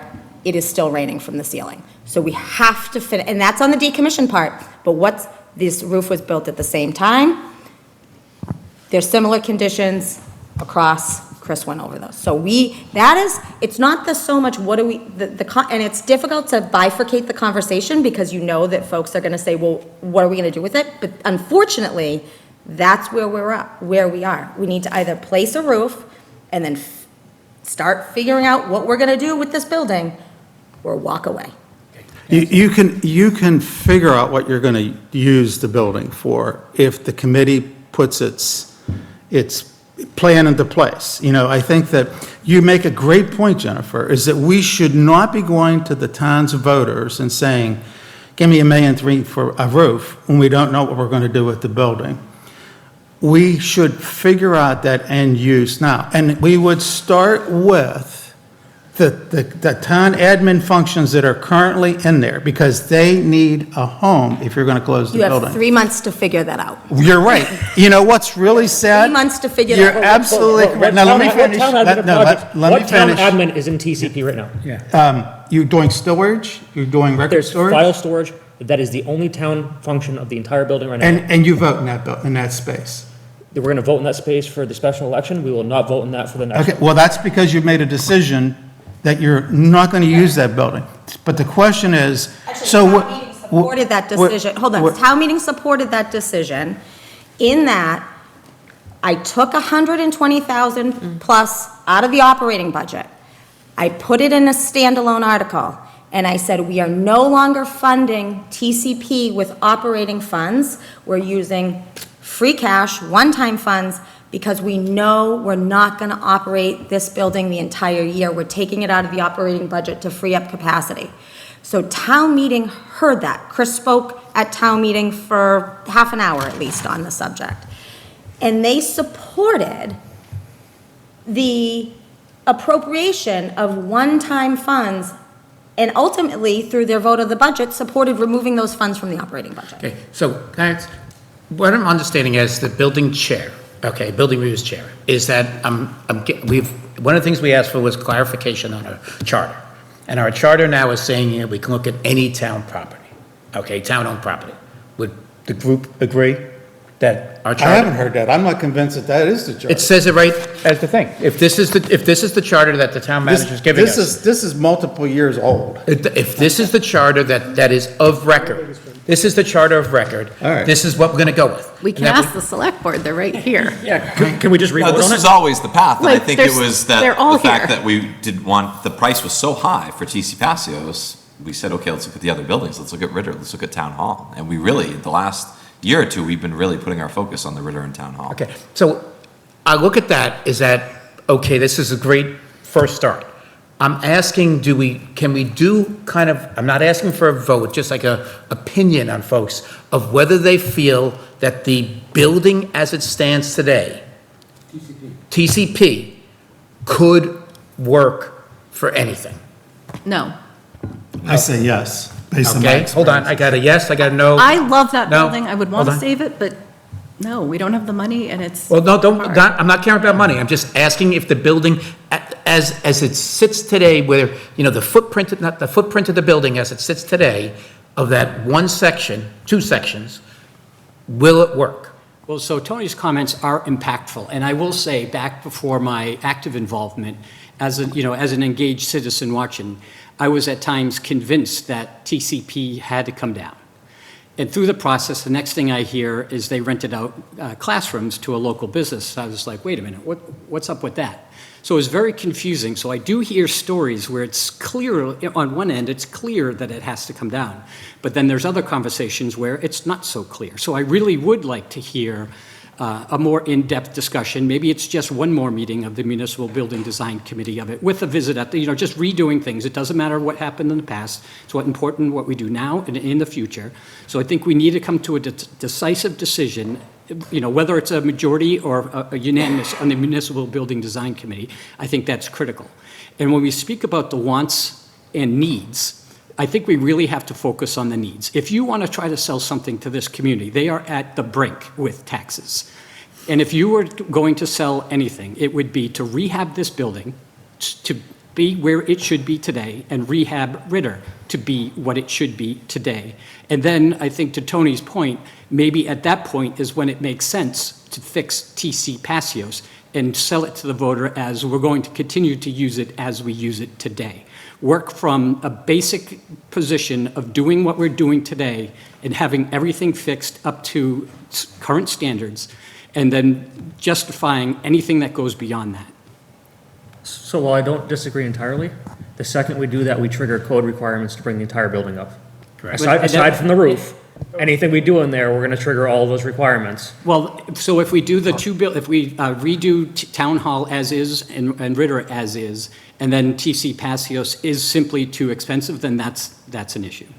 So I hear you. My question is, the answer may be that we're not gonna use these buildings. So let's rehab the whole thing and then look at another building. The answer at that point, obviously, is gonna be, don't use it. Okay, so what you would have to come to, from the voter standpoint, you would have to come up with a plan of what you were going to do with what you're going to do with Town Hall and what you're going to do with Ritter. I agree. If you build a new building where you're suggesting, you have to have a decisive plan for either or both of those buildings. So And I suggest they come off the tax rolls. So I'll say that has been the major thing with the Building Design Committee, is we felt that the last thing we want to do is have abandoned buildings, that we're suggesting we abandon a It's building. simply not acceptable. I understand that, and right now, that's what we're doing right now, is that we're looking at it as TC Passios is about to be an abandoned building, okay? And we're trying to look at the best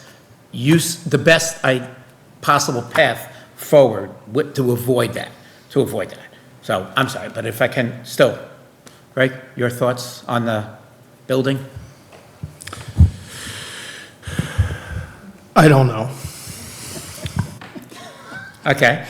I see both sides of it. I think it's a harder I think it's a harder decision to make than just giving you because it relates to part of Tony's point, and it relates to part of what Chris is saying. It relates to what the actual uses are that are in our needs category, which is another whole thing. I agree with Tony. We do need to figure out what those are. Some of them are obvious, but some of them are not. And then, but on the other side of the equation, how much money will it cost to do this? I mean, code compliance is a huge thing. With seismic loading, we had to do, bracing we had to do in that building. So, I mean, I guess if you were holding a gun to my head and asking me for my opinion, I'd probably say we should take it down.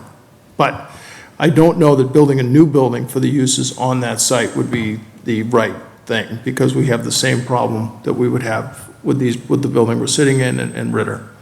So I think, I can be convinced to tear the building down. That's not the issue here. The issue is, what space do we need? Yeah, I agree with you. You know, I do agree. that's the issue. And we have not spent enough time as a committee dealing with the space at TC Passios. And then there's this secondary thing, you know, related to community activities. And it makes no sense to say the food pantry should be operating out of trailers where the old primary school site was. That's just doesn't make any sense. That doesn't make any sense to me, and I'm going to guess it doesn't make any sense to most of the people who live in this So community. that's not going to be solved in 3 months. No, So it's can not. can I ask one other question? Sure. If this is out of line. No? What's the, you mentioned this before, but what's the earliest on the MSBA decision process? Actually, I think A Dave, decision from the state? Yeah, like when's the earliest we'll know what we're gonna do? I talked, Dave's more Can I- up to can I date do on that? this. The next opportunity to apply for an accelerated repair program is January 2027. Right.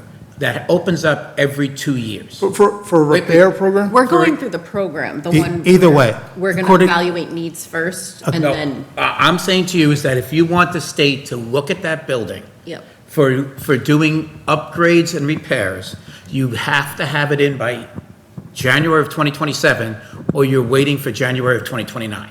It's every 2 years. That's, I don't, you know. what Dr. Fortuna told me yesterday was that she believes she's going to get direction from the school committee to send the application beginning it opens January 2027, it closes April of 2027, and there will be a decision made by June of 2027 The application for what? for either repair or replacement. She says that the package requires them to Study provide. both? To provide all of the information that they have, including some of the studies that have already been done, So we might know And- in a year?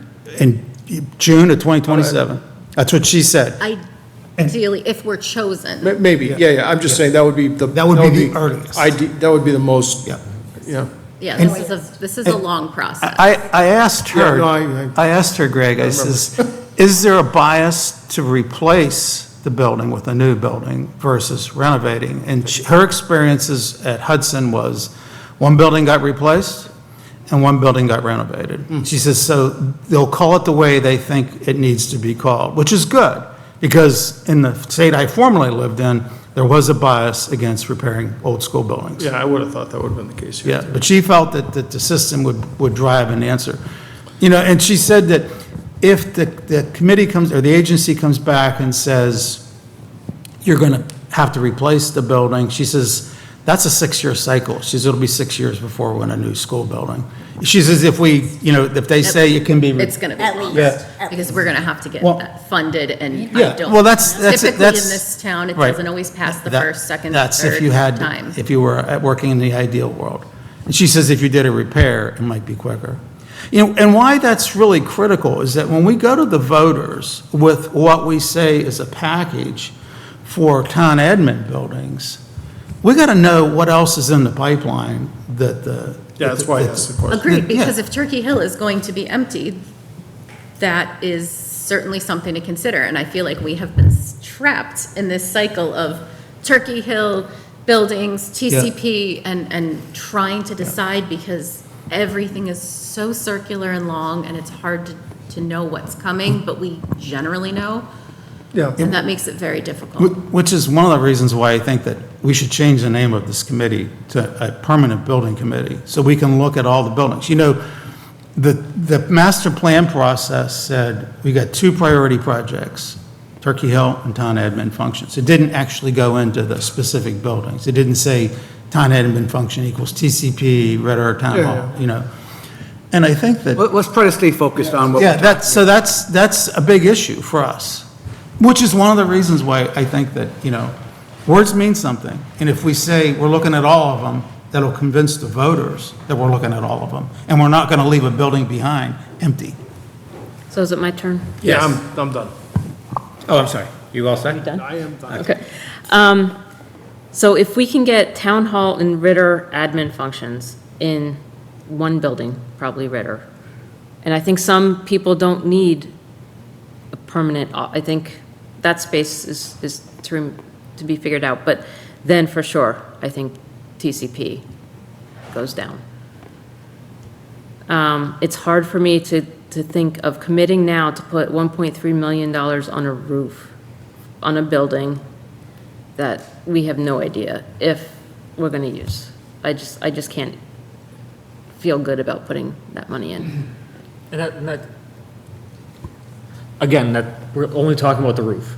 We're not talking about the fact that the doors don't close. Does that repair the water damage No. from the leak? Yeah. No, we're, to even Band-Aid this thing, to use it at all, we're into millions. I mean, I did the estimate for the roof just over the food pantry. Well, the problem is you can't do just the food pantry after the boiler room because the pipes are gonna freeze. And then at that point, well, you need a bathroom to operate a food pantry. So now you do all the way down the hall, which includes the gym. So now we're at $530,000 just for the roof if we were trying to save that one function. It doesn't address any of the other problems. Yeah, everything else on this list. Everything on that list is a real problem that at any moment could rear its head and say, guess what? Now you have to spend this money, and we still don't have a plan. So I agree with Tony 100%. We need to understand all of the needs of the town, school included, because if we go and do this without the school, well, the school needs a new school. It's not gonna happen. We need to all work together, come up with a solution for all of the buildings, and I agree, we need to get there. I would love to take anyone that wants to walk through TCP and see how bad it actually is. Go to the back door and pull on the door handle. It might rip off. Is it a health risk to go in there? Depends on where you are. The If you swamp. have asthma, I'm not gonna take you on a tour. The rooms where the school used to be. Yeah, the one that was carpeted there, the Yeah, curricular where we room? can't pull up the carpet because it was encapsulating the asbestos. No, that's the library. If I may, for the purposes of discussion, I think it is worth clarifying. I am not doubting the importance of the food pantry within our community. It is incredibly important within our community. I think as a municipal government, we should be doing what we are able to support them 100%. However, the food pantry is not a function of municipal government. We are under no obligation, nor should we be, to provide them space. It doesn't mean we shouldn't be thoughtful about it, but we get locked in this idea of, but what about the food pantry? There are many options for the food pantry. I can tell you, is the trail option ideal? No, but is it that awful when I've been in those meetings hearing about the numbers? It isn't. And do we have some potential long-term solutions on the table, possibly with some private-public partnerships to provide better long-term options? Yes, we do. Those will take a little bit of time to manifest. But we are not under obligation to sit here and discuss, but what about the food pantry? And I as awful as it sounds, with budget being what it is, that isn't necessarily something we should be pouring money into directly. Again, there's other ways to tackle that beast. I'm not saying we shouldn't do food pantry, those who want to take me off topic on that one. It's important, there's other ways to handle. Okay. To me, it's a no-brainer. You have to tear it down. Mm-hmm. I would say since we do not have a compelling immediate reason to keep it, the only fiscally prudent decision is to tear it down. If we had a reason to keep it, sure. We don't have an immediate need that is going to meet well. We don't have a clear-cut plan. We'd be pouring money on a maybe, and we'd be losing long-term flexibility. Flexibility is worth a certain dollar value. You don't want to overspend on flexibility, but it's worth a certain dollar value to be able to better use our town land. We're not going to get more of it. Therefore, we need to be thoughtful with what we have. I mean, we're not going to get more nice town center land. So if we're voting still, I obviously vote we should tear it down. Oh, I thought you were going the other way. I was just messing with all of you. Psych. So, I'm sorry, go ahead.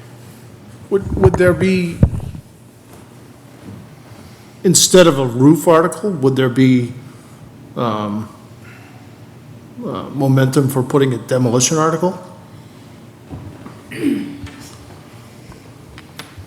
Because that's what people really hate, is when they just sit Yeah, there that was- walking by the rotting building for decades. You know, that's really bad. That was exactly Yeah. why my reason to ask is I'm trying to have that one thing avoided, of having a building. And Mr. Blatt, I just want to make sure your comments are on record too, your direction. But I thought I meant, but anyway, I would vote, my direction is to the land is more valuable than the building. And I would look at that building as it stands today. I don't look at it as something I'd be proud of to call town hall.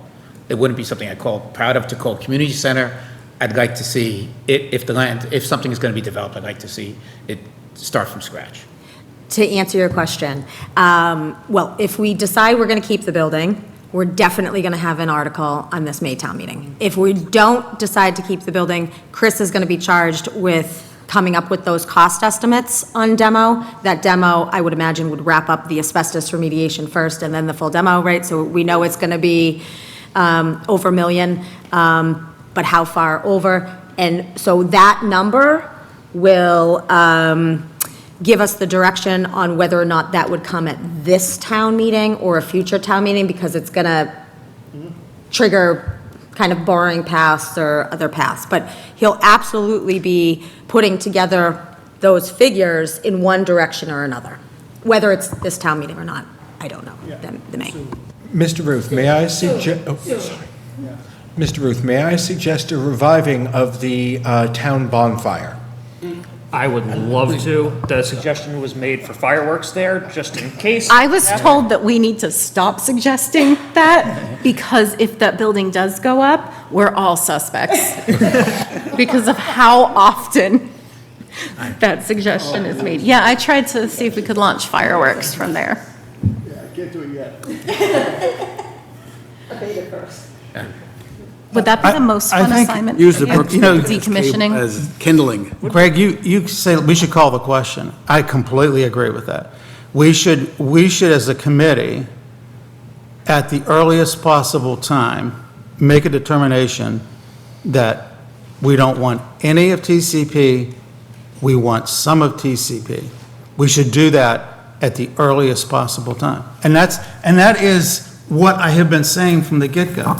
And with regards to the food pantry and the teen club, if the building gets closed because there's no heat come 1 October, then the community needs to know that the food pantry will be out of business, at least temporarily, I suspect. I don't want to speak for them, but I do know that the teen club will not have a gym to use based on conversations I've had with them.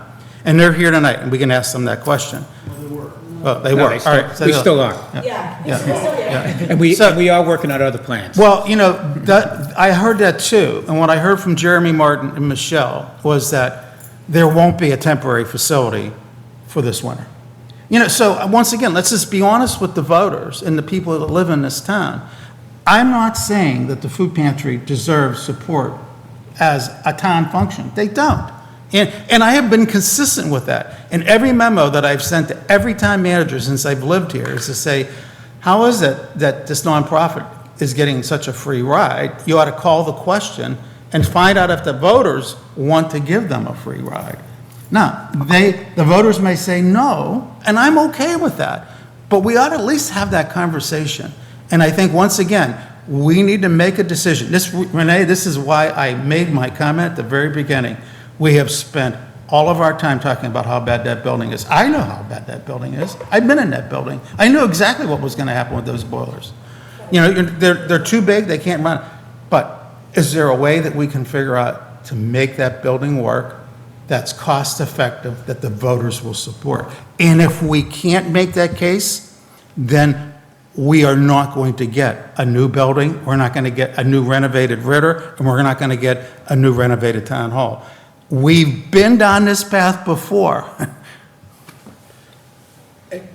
I don't think I understand your point there. I'm going to be very specific, because I think I heard you say, Tony, and correct me if I'm wrong, that if we can't justify a current use for TCP, we also won't be able to convince the public of the need for renovating Ritter or Town Hall or anything else. Did I understand? No, what I'm saying is, Okay, if we don't make our case on TCP, one way or the other, then it's an unanswered question in the eyes of the voters. Understood. Thank you. You know, I see, appreciate it. that's why I think the big project failed. One of the big obstacles was, this is how we could do a new town hall, but then there was no plan for what was going to happen with the buildings that you were left behind.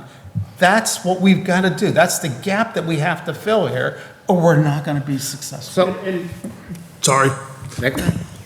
And that's why we came to the select board to expand the charge, to ask for the charge to get expanded, because we kind of felt that our hands we were a little handcuffed by the charge, and that we weren't able to give it a full belt and suspenders approach.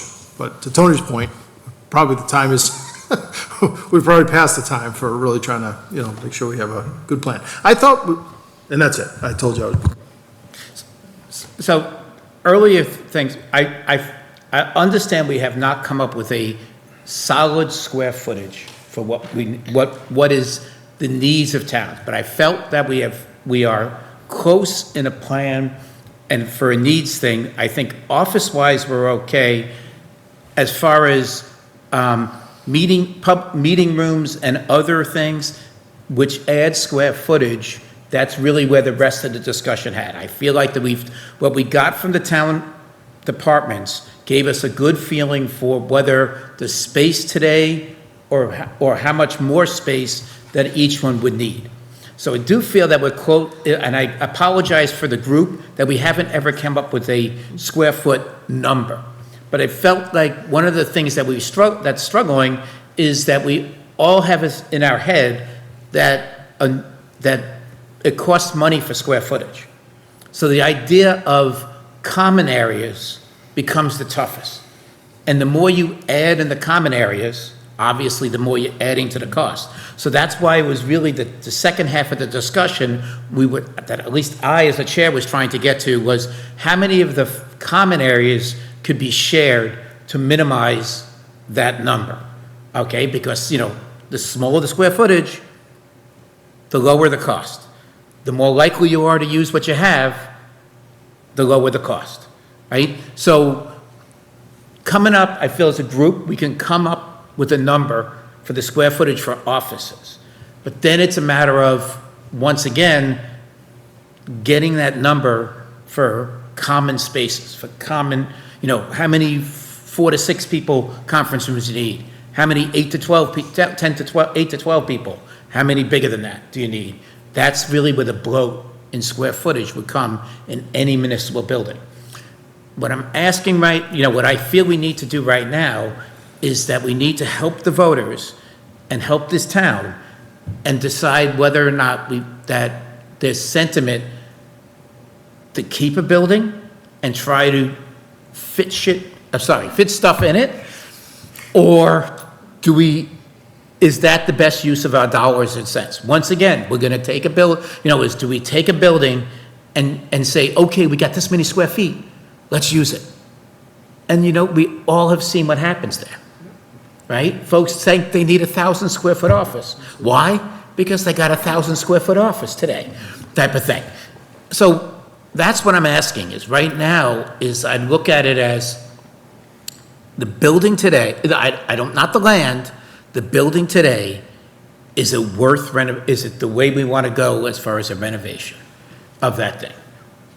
How do we answer that question? What's that? I said, how do we answer that question? Didn't we all just What's our kinda next vote on that? step? Well, do we, go ahead. Great additional segue point. So, there is a special town election on August the 8th. The select board is looking to schedule a tour after the full board is seated. So I know you said at first that you hadn't had a tour in a while. I'm not sure if that's the case. But if there's other folks that haven't really gone through to look at all the different, people have been in the administration offices, but you might not have been in the boiler room, right? So we're looking to schedule a tour probably the week of August 10th or the week thereafter. For the public? Or No. for, No, no. okay. For this Oh, I am not. So bringing I, public some- money. I you do don't think, wanna do I think it was Just- effective when the school came down, that we did offer tours, and people had to sign a waiver Waiver. and wear the bunny suits. And that in of itself, not a lot of people went to it, but the fact that you can't enter this building without wearing the suit, and you have to sign the waiver because of concerns about your health, and then people took pictures and shared their experiences, I think that did a lot to finally getting that building to come down. Are you talking TCP only tour? Okay, because select board wants to do. Yeah, to do everything, but I think we'll be there for 6 hours. So, if we do all the buildings Yeah, in one no, comprehensive. But at least for this group, seems like a lot of discussion has been had. Seem like you want a little bit more information before people have further discussion, and I think that might be the appropriate next step, piece of information. I know some folks have indicated that they're not interested in looking at the buildings, so if they're not, that's fine, but I think it's informative, because the decline that has been experienced even just since the school has vacated is noticeable. It doesn't take long for a building that's not being used daily to start to really decline. Yep. You never leave a building vacant. Right. I think that's great, but I think it ought to be mandatory for the building committee to go through it. And once again, we're focusing our conversation about TCP, but every potential capital debt excluded project has the ability to influence voters as to whether they will support anything with regards to a new town admin building, a new Turkey Hill. And I think that it's not too late to begin looking at a plan and prioritizing all of the town's debt excluded projects. Tom Alonso told me that I was complaining to him about having been on this committee for 5 years and seeing nothing happen, and I don't like being on committees for 5 years and nothing happened. But he goes, well, Tony, he says, it went 35 years in Lunenburg from when the Turkey Hill was built before the next debt excluded project got done. And I thought, oh my God, 35 years. And he says that one of the ways that it got done was because they had a town manager. He put together one big mega project, new public safety, improvements to the Department of Public Works, new primary school, a new high school. And of course, the voters voted that down, Of course they would. It was too big of a nut to crack and far too much taxes to pay one time. But then that laid out a plan, and then then the town has knocked them off. And I think that's one of the things that I hope would come out of this discussion today. We've been so fixated on TCP, but there are other issues. Like, for example, I would love to see us do something to Marshall Park. And there are a lot of people in this community who would like to see something happen to Marshall Park. But it's not, unless we put it into a priority list. And there's no disagreement there. The issue is, we have to make some pretty immediate decisions that we don't have the luxury to have the level of conversations, full several years of planning that would be required. To really do, in short order, a comprehensive, full soup to nuts capital plan and phase, you're gonna need outside money for that. So what does that mean? We're back to town meeting, going for a feasibility, we're not doing, right. So we're gonna have to do that internally, we're gonna have to keep chipping away. But right now, not right now today, but in the very near future, we just need to make the decision around that roof and. I think no decision is a decision. Not making a decision on the TCP roof, you've made your decision, right? We're just out of time, we're out of runway. I don't think you could, we went through this exercise with the master plan steering committee. And surprisingly, I looked at all the buildings and we had a discussion about this. I reviewed all the list of buildings. Chris added some buildings I was unaware of. And I think that we know which buildings are going to be candidates for debt excluded projects. And you had predicted, and I completely agree with this, Jennifer, that the master plan has supposedly a life of 10 years. And you said the town will probably get 2 debt excluded projects in that 10-year time frame. And the committee, the master plan steering committee vetted that issue against these other projects. And I think that, we know which two are most likely going to get supported by the town. But you can't leave those other projects off because time is marching on for public safety, for the Department of Public Works, for the teen club. Those things are all, we're going to burn up another 35 years, without a plan this time. So we need to do that. I think that's really critical. To your point earlier, that I do agree that the charge of this committee, or the name, or whatever you want to call it, or what this town has, is a committee to look at all buildings. Yeah. Whether, and I even look at it as that, personally, I look at it as, I know the schools own, we've had the discussion, the schools own their own building. However, that needs to be part of, it's still a town building at the end. So looking at things and coming up with an idea. So I understand all that. However, I'm looking at it right now, is the idea is any money we throw into that building right now. So it's, if you look at it as, if I just say, okay, I'm just gonna do $1 million to get that one section, the gym, the toilets, the food pantry, and the boiler, all set. I'm going to need a new heat system, I'm gonna need this, I'm gonna need that. Is putting $1 million into that one part of the building worth it? And it's gonna be a lot more than $1 million. So say, to put $1.5 million, $2 million into that one section of the building, is that the way we wanna go? Or do we look at it as towards the future? So can I just throw something onto that?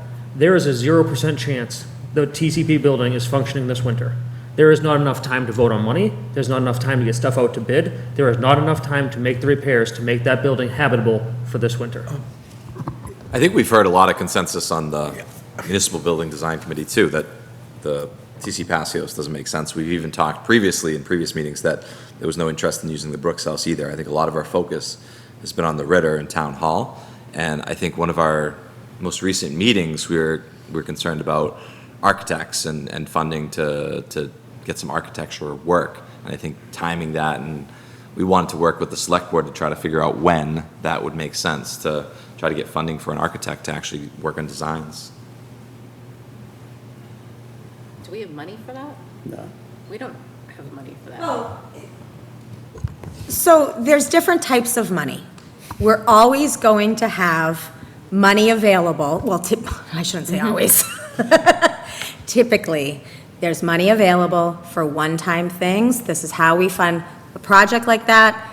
That's what's funded with one-time funds. That's what's funded with capital, as part of the capital plan with free cash or prior year capital or the like. That wouldn't affect anybody's operating budget. It shouldn't affect anybody. It will not affect people's operating budget. It's not, you're not borrowing from one pocket. It's more that at this point, how many architecture and studies have we thrown at this? I don't think that was a study, right? It was, The No, I design. think at a point where if we're going to be redesigning the office space at Ritter, we as a committee, we discussed that we're probably not going to be able to do a back of the napkin type estimate of what that renovation would cost. I think it's going to have to wait a few years, though. We've thrown, I think it's $1 million now at architecture studies and the when we did TCP, the renovation, and we did TCP, the new build, and then we did the failed Ritter and this redesign. We just keep putting money into it. We spent $180,000 on Taylor and Burns. How much did you spend? Was it? Yeah.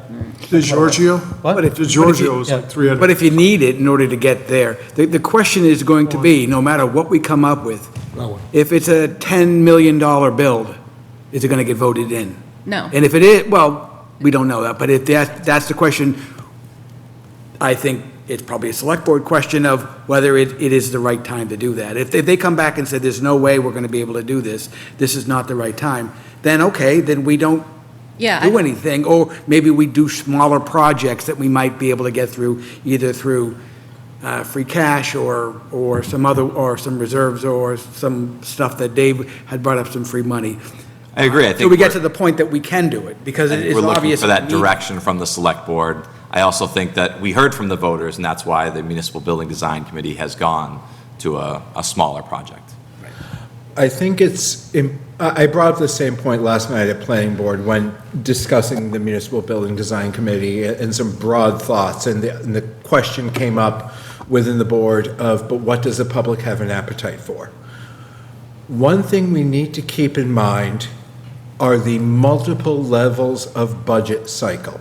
When we talk about budget cycles, we typically mean the annual, there's a very normal annual budgeting process, and that is the budget cycle. There's a broader multi-year trend in budgeting we also need to be aware of. You cannot predict it reliably, but you have to know that it shifts. And you have to know that it shifts regardless of how we're planning. And what I mean by that is any project we consider needs time to be thought out, to be brought to fruition. During that time, the state's funding formulas for us can change substantially. Federal funding can change substantially.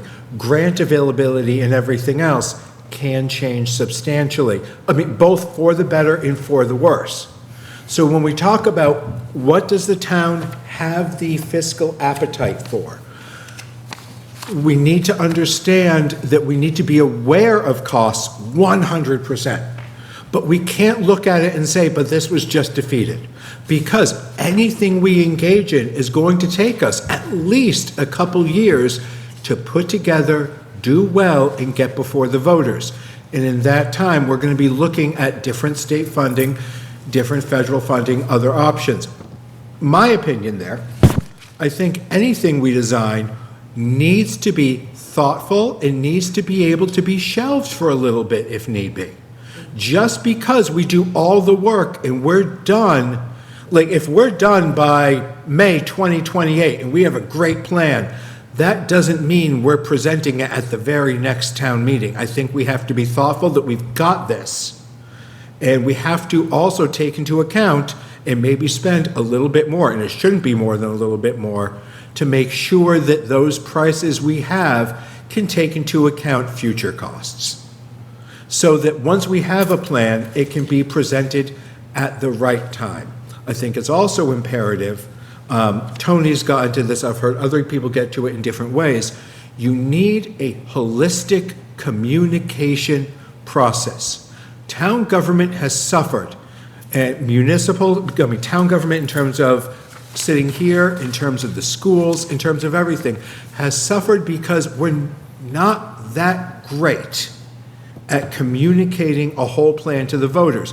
I think that's also because we haven't been great about putting together a comprehensive, broad plan that takes everything into account. But I think we've been worse about communicating it than we've been about doing it. We need to be ready for the right moment, understand that will come, not if, but when, and then we need to be ready to have a very effective communication schedule to get it in front of everyone so that we don't have these surprises and we don't feel like we're robbing Peter to pay Paul or something else. But we can't do that in a short period of time. We have to start now so when the opportunity presents, we can strike when the iron is hot. I have a question for you, Chris. This document, it says January 30th, 2026. Is this when you prepared this letter? Yeah, what I read off of was a summary I had typed up for myself for Okay, so town meeting. on the second page here, it says current use. Is this still an accurate list of current use? No. The only people in there currently is the food pantry and the file storage. That's it. So, The gym use is done. No pickleball. so what about, okay, so in January, you said 3 classrooms are being used for town file storage. That's correct. Office space is used for town election storage. And that we're already moving out of. Where are you moving it to? A trailer. Okay, the Lunenburg Community Food Pantry, we talked about that. Public access, they're in Fitchburg now, right? No, They were in the senior center. they're in the senior center. Okay, the Shapiro School, they're not renting any classrooms, correct? Nope, and to be fair, the reason they were in there, their rent was the only thing that kept us afloat for the last fiscal year. Okay, and then it says gym space is rented out by several organizations. That's closed. That's closed.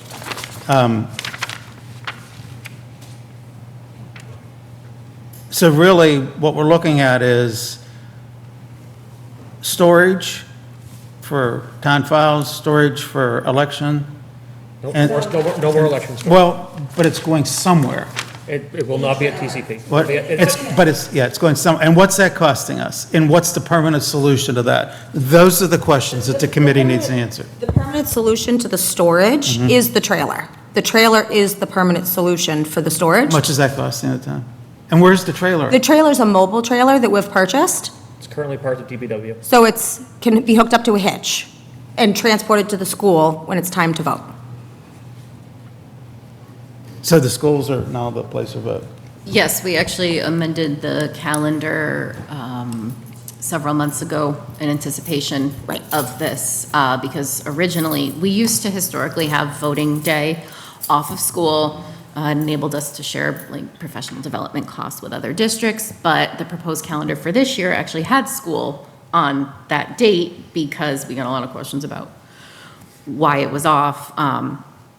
But then we did amend the school calendar to make that a day off in anticipation of you needing the schools for voting. And so the voting for the primary and for the special is taking place at TCP, and the town clerk has the voting equipment, is going into the trailer. To be clear, I know that this came up at a previous meeting, and I want to clear that up for security purposes. The town voting machines are really shells. We're storing those shells. The computers are stored outside of the trailer under double lock in a municipal building. So the actual tabulators are not stored, but it's just the voting, It's the booths. the booths and the bins that the hold. collection bins that hold, they're just plastic bins. So she's already working with the state on moving the election permanently to the schools. Which traditionally, that's how we had it. That's, yeah, I mean, we voted at TCP. Because it was a school, right. And that's how most municipalities Just to do be it. clear- Just to be clear, if we put a roof on it, a $1.3 million roof, none of those things are going back into that building, because it wouldn't be safe for those, right? So, To be honest, it probably wasn't for years. The town, as far as security went, for most of the buildings, for years, was Home Depot keys that anybody could cut. Strangely enough, the most secure building in town was the library. Why, I can't answer that, but it's part of the reason we did the whole locks project is because I couldn't tell you who had access to what buildings. Do you want your keys back? No, they're not gonna do anything pretty soon. gotta protect the DVDs. Yeah. So Jen, can you reiterate where the next two elections are, just so anyone watching knows and doesn't? TCP for August 8th and the September primary. Okay, and then the November. The November is likely to be moved. We do need the formal permission from the state, but she's working on that. Okay, so, getting full circle here.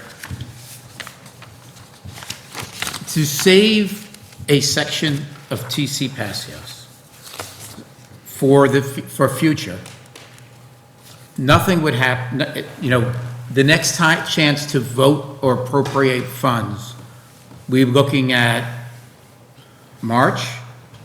The earliest we could do it would be the September 3rd special. The next, not going to happen. Next we could do it would be the November special. Unlikely to happen because it doesn't go through the typical capital planning process.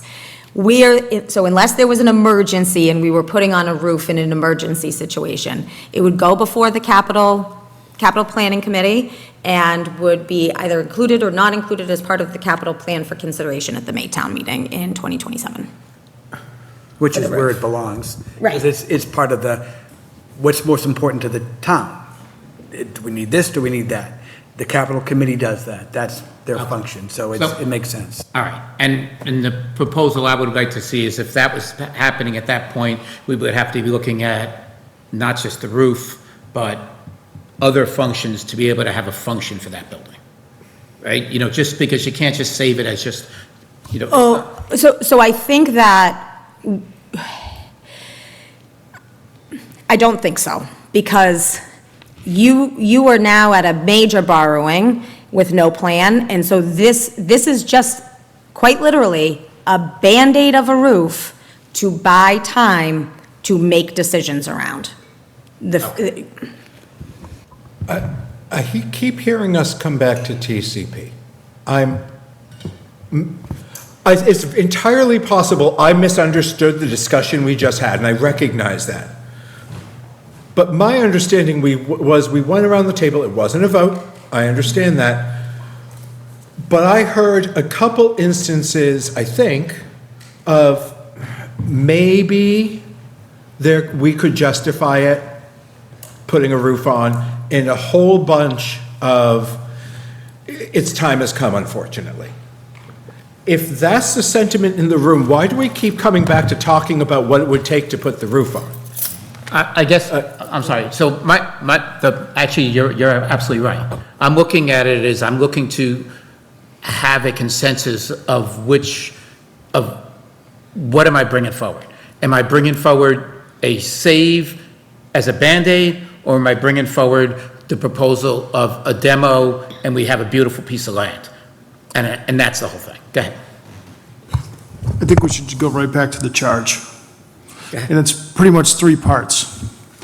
The first part is the Lunenburg, blah, blah, blah, blah, blah. We'll continue to work with any, just brought my glasses in. Yeah, those won't work either. With any contracted or architectural engineering firms as they become available, to review space needs for town offices, school uses, and community space at the building and/or land known as TC Passios. Check, people, we've already done that. Yes. I think that's behind us, in part by what we just said tonight, but also the other 7 years that we've went into this. Now I think we're on the additionally part, where it says, the committee will work to prioritize, and this gets to Tony's point, prioritize and/or rank the existing space usage requests and explore a variety of design permutations at different estimated budget tiers that would meet the needs of the town according to those priorities. I think that's where we are. We need to identify the uses. I think the town function uses are pretty easy. I think it's the other ones that we're talking about that are harder. The teen center, the PAC,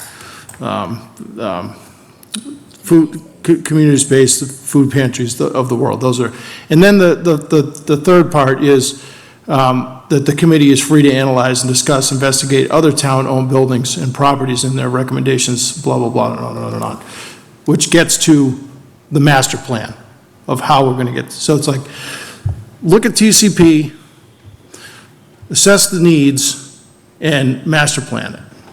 And I think I think we need to go back, we've done all of this, but I think we need to go back to step 2. That's where I think we're at. I think we're halfway through it, but I think we need to Which would be? Additionally, the committee will. prioritize or rank existing space usage requests, explore a variety of design permutations. We're right in that process. We need to finish that, and then we need to come up with a master plan. So it occurs to me that it says a variety of design permutations. We keep getting stuck into which one to go in. Well, to be fair, though. At some point, maybe we bring 2 or 3 options to town meeting and ask. Triple your design money. We No, we're not don't triple necessarily even have to design. We can just say, Conceptual things, maybe. what does the town want? Because it's going to have to pass a vote at town meeting anyways. So to involve the community at large at that point, it says a variety of design permutations, and different estimated budget tiers. Which we've done. We've done a good job of that, Yeah. actually. We probably need to do a few more, but I'm just, But I'm wondering if we bring options to a town meeting and say which direction is the town meeting body feeling? I think getting options before the town, in my opinion, is almost always a great idea. However, town meeting is not the place for that. And the town meeting is a formal convening of a legislative body with a lot to do and not a lot of time to do it. I think we should. We have other ways of doing it. With MBTA communities, we had formal info sessions, we had informal chats all the time, people came to planning board and asked about it. There's other ways to get options out there in the community that are more effective than presenting at town meeting. So I agree. I think we do it in a slightly different venue, and if we want to start having public info sessions, I am double 100% on board with that, and I'm happy to help spearhead that kind of thing, because that is my particular public jam. I think I said town meeting because it's the largest output and it's a captive audience. And there are committee reports at town meeting. It wouldn't be a long thing, but I think info sessions would work as well. Because I'm struck by the concept of design permutations and getting more public feedback instead of getting stuck in this feedback loop of just us. Well, I agree with you, so that gets us back to the same thing of just having to come up with a square footage number, an idea on just plain out square footage number. And that's what, I guess, at the next charter would be, what I'm understanding from this committee, is let's concentrating on what square footage we would like to propose, working with the town manager, working with the town departments to make sure we have a good, solid square footage number. How that square footage is laid out, that's really not the issue today. And The issue is just, I think we also need to dig in very deep to the concept of needs versus Yeah, wants. needs is the And program. there can be very high priority wants, but when it comes to needs versus wants, which I think may have affected some previous iterations of the plan. Absolutely, is without question. Because that's a very difficult thing to do, and it's very difficult to question the town employees and say, are you sure you need this? Because we also have to trust that what they're telling us is accurate, but we still need to dig in. I agree with diving deeper to make sure, but I thought our most recent questionnaire did an extremely good job of soliciting some very thoughtful, candid, and conservative feedback from the town employees They on were that front. very giving with the information, yeah. Yeah, and I thought that because I know, I heard multiple of us in those meetings say, wow, really thought they were going to ask for more and say they needed more, and they didn't. So I think, there's always room to look, but I think we've done a very good job on that front as a committee, and credit to all of us on that. And the town employees for, When are we going to do the, that was work for them. when are we going to do the tour to TCP? So we were saying the week of either August 10th or the week after. All right. The week after, I cannot. You cannot, so it has to be the week of August 10th. And that week I can only, it's either 10, 11, or 12. And during the day. Yeah, because we can't turn can't the we lights wear on. headlights? Come on. We'll bring it up. Let's throw more insurance risk in. We'll all sit here with our phones. So, Just a real quick question to get to the point about polling the audience. Didn't we do something like that in a non-binding fashion Like a straw poll. for the school, for what to do with School Street?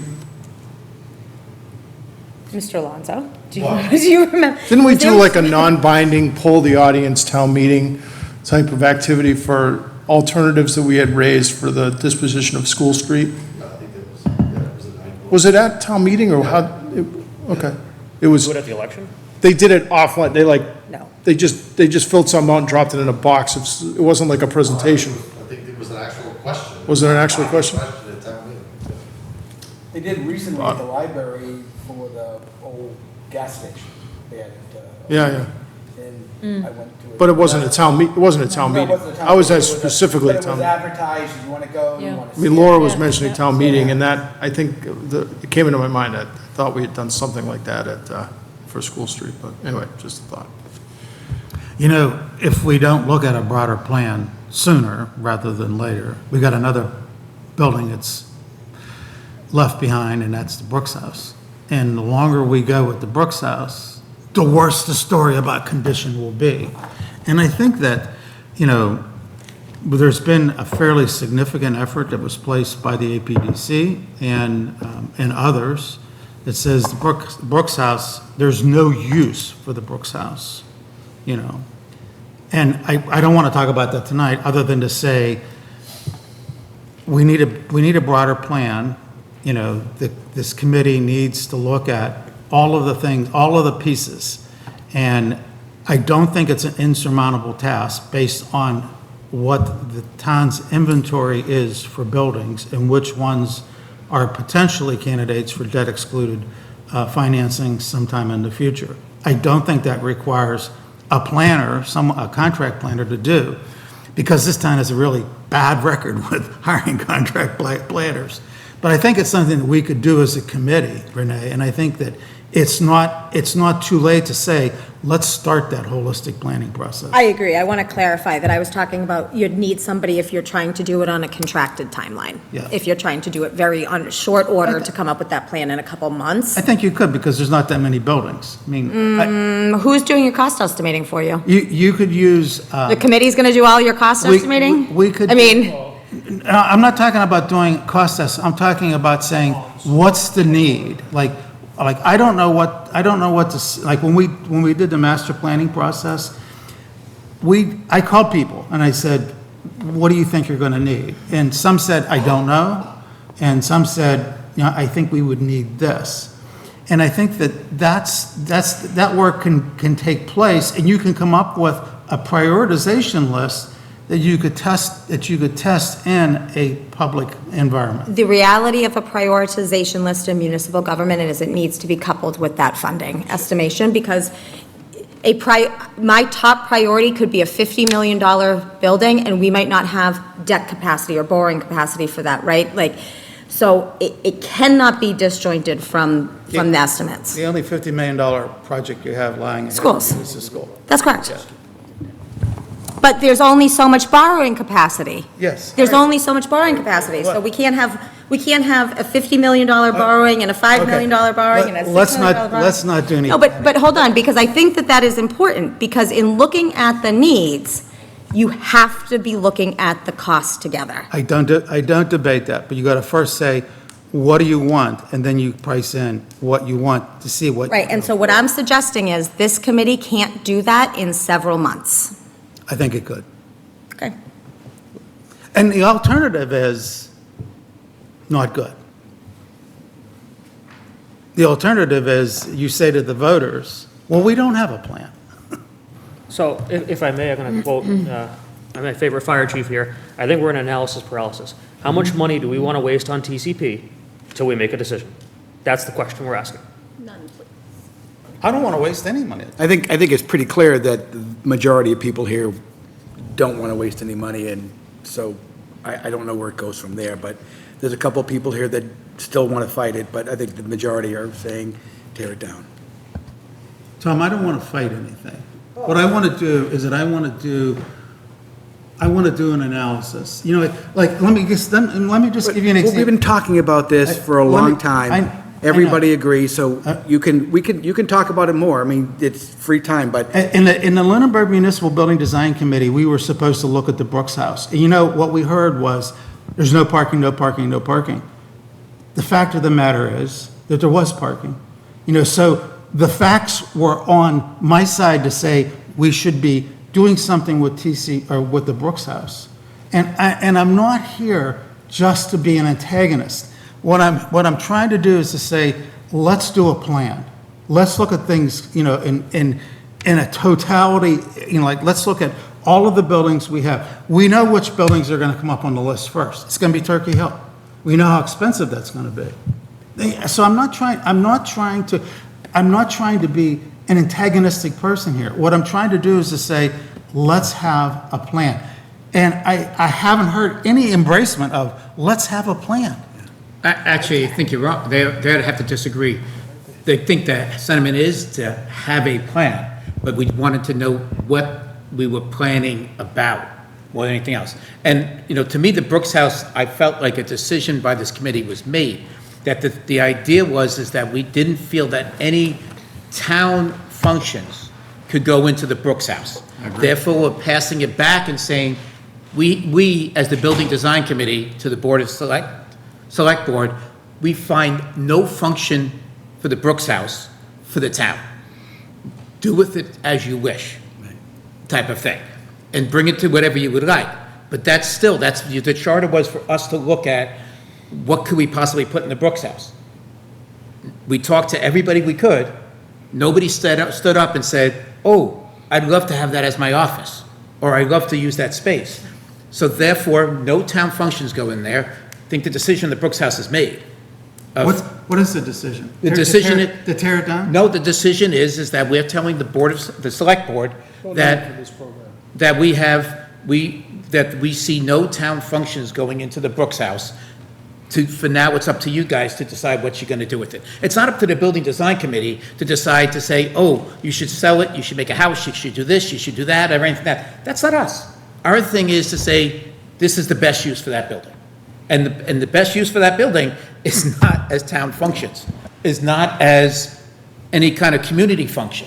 It's not as any of those things. The best use is to do something else with it. Whether you want to give it away, whether you want to burn it down, tear it down, or sell it, that's your choice. It's not, but we don't, as the building design committee, don't see a purpose in putting dollars in there because there's no town functions going in there. Am I accurate? I would agree with the chair. I would also say that the select board has made it a goal to address the Brooks House as well in the next few months and year. We should probably, bring that to a official vote and really deliberate at an upcoming meeting so that they can have some minutes of that. Well, I have a quorum, so. Just don't have an agenda item. Not on. Yeah, we don't have it on our Excellent agenda. point. At no If point we're gonna- actually. No, I think we've talked around the point, but we should definitively, So next put it on. meeting, can we If put we're that on going the to vote- agenda? Let's say there, have some. Like, we should resolve, we should have a resolution. Actually, I think for and both put, buildings. Yeah, put probably both TCP on there. buildings. If we, as the municipal design building, want to either move or not, or move that we think there's a municipal purpose for a building, or that we have evaluated it at length and discussed it for a few hours over and over, and that we have not found a municipal use for those buildings.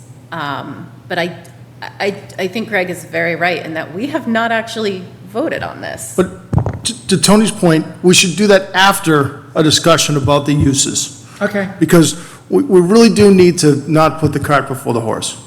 So We next, really do need to identify what the actual program is. We know it's municipal town offices, but we need to also, is there other things that we're putting on the priority list? Because we wouldn't want to resolve to, recommend demolition of two buildings or not using Brooks House and demolishing TCP before we have a real clear picture of what the plan is. before next meeting, can we solicit feedback? Like, I know if we were to email the teen center and say, what do you need in space? We would get the word gym in all caps back.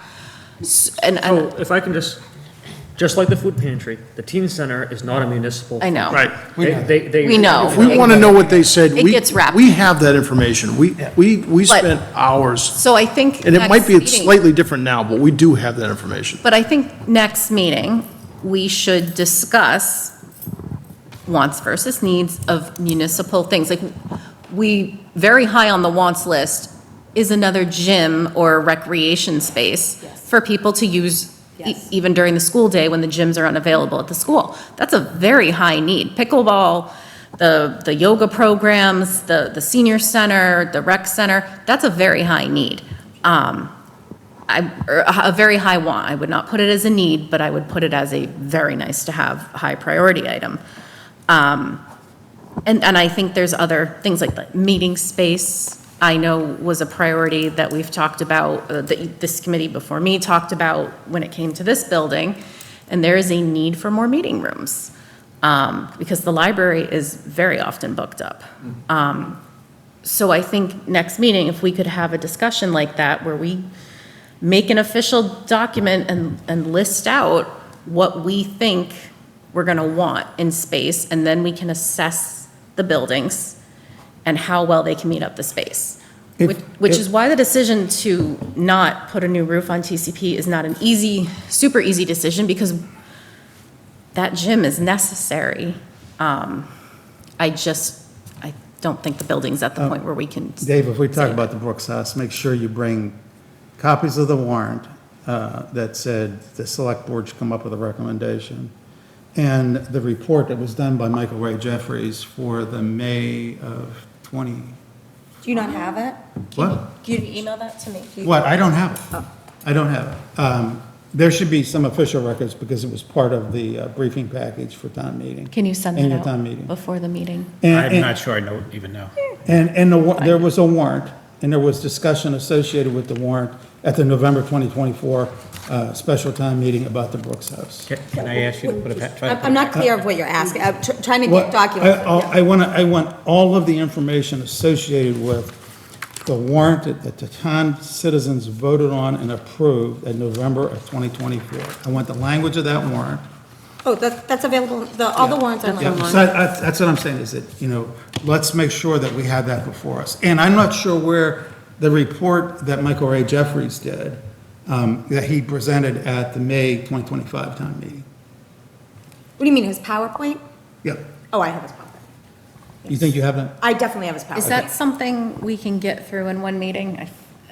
I know it's also been like a year discussion, but talking about space, general space needs. And then I think we should look at TCP and Brooks House and vote whether or not they would be able to fulfill those needs in their current state. I agree. I think that's what I said starting out. Thank you, Laura. But Just for the members of the select board here, do you want a recommendation from the Lunenburg Municipal Building Design Committee relative to Brooks House? I would. I would. It'd be helpful, yeah, just a recommendation. Okay. Would you like a recommendation about TCP, like an official vote? Yes. Yes. And one thing I'd like to hear too, when you speak of the wants versus needs, what I think one of the wants that needs to be sold is the want to have the combined administrative services. Meaning back to what I was saying earlier about just rehabbing existing town hall and rehabbing existing Ritter.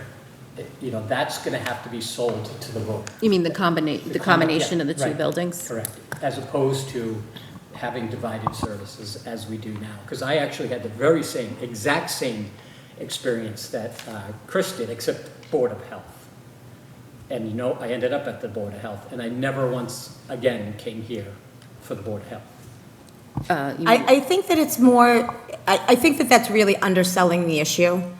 I think that we have, I think that we have respectfully a major problem with operations because we have a town hall that lives in two buildings.